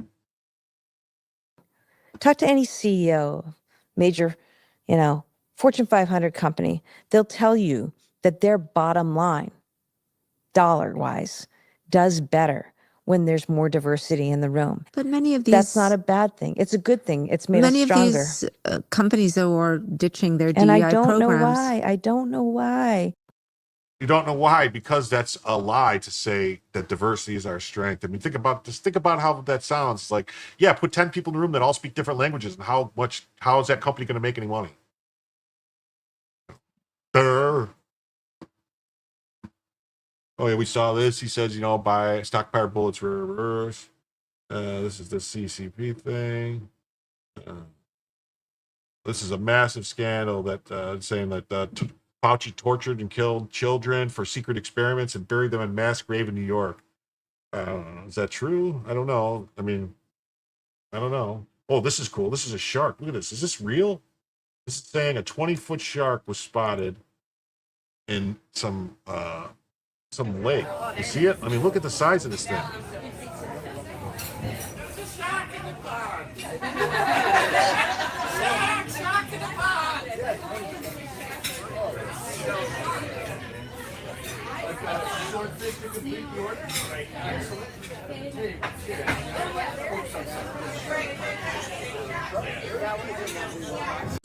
That's a big shark, man. That is a big shark. Oh, here's a good one. This is always good. Stephen Miller. It's always good. He cooks. Here he's cooking. Do you think a judge should just rubber stamp what your White House does? If not, what checks and balances do you think should be in place for this White House? It is not the job of a district court judge to perform an individual green light or red light on every single policy that the president takes as the head of the executive branch. Just think about the premise baked into your question, respectfully, Pam. You're saying that when the American people elect a president of the United States of America, I'm not saying well, it's the implication, who is the sole head of the executive branch, Well, what let me checks and finish. balances Let do me you finish. think should be in I will place? answer the question happily. But look, when you have these kinds of lazy assumptions built into questions, it makes it hard to have a constructive What is dialogue. a lazy assumption? I said you all had to win. You said no. You said is it my expectation? I'm speaking you because said, is it now my, you're putting. You said is it my you know what? expectation? It's not just. I can't stand this. I'm speaking stuff. It's like someone taught him this. I'm speaking. I'm speaking. You ask a question, he's answering it, and then you're going to say, "No, I'm going to talk over you and say I'm speaking." I mean, that to me is not a sign that you're winning an argument or anything. I'm speaking. I'm speaking now. I'm speaking now. You know, that'd be like just repeating the same thing over and over again. And so, when'd you get the permission? When'd you get the permission? When'd you get the permission? When'd you get the permission? That's a joke for people that might know. It's the whole media. In other words, when you I know hear you a want to loop sentence us like, on. It is a completely fair question. You say judges who rule against the White House. And I will go rogue. gladly answer it. When Go you ahead. say, do we think district court judges should rubber stamp each action? There is a premise that is built into that is absurd. The president is the sole head of the executive branch. He's the only officer in the entire government that's elected by the entire American people. Democracy cannot function. In fact, democracy does not exist at all if each action the president takes, foreign policy, diplomatic, military, national security, has to be individually approved by 700 district court judges. That's democracy. That's crazy. So if there's 15 communist Insanity. crazy judges on the court, that each of them as a team working together can block and freeze each and every executive action. That's insanity. I mean, I'm a firm believer that all these lower court inferior judges are actually not part of the co-equal branch. I believe the co-equal branch is the Supreme Court. That all these other judges that are established by Congress can't be co-equal because they're established by Congress. The Constitution lays out one Supreme Court. That's it. So, I don't know. I don't know. It's just nuts. Well, I want to thank everyone for being here tonight. I did go a little bit longer than I was planning. I went an extra 45 minutes, 46 minutes. I want to thank everybody. I want to thank all of you who donated. That is so great. I'm so grateful. That was very, very, very much appreciated. And I will see you all tomorrow night. I will be on with Joe, Good Logic, tomorrow night, Saturday evening. And then Sunday, I do another stream at 11 o'clock, same time, Sunday evenings. So if I don't see you tomorrow on Joe's, I will see you Sunday here. Thank you very much. And Jim tells you the way it is. I don't know. I'm working on that. I'll figure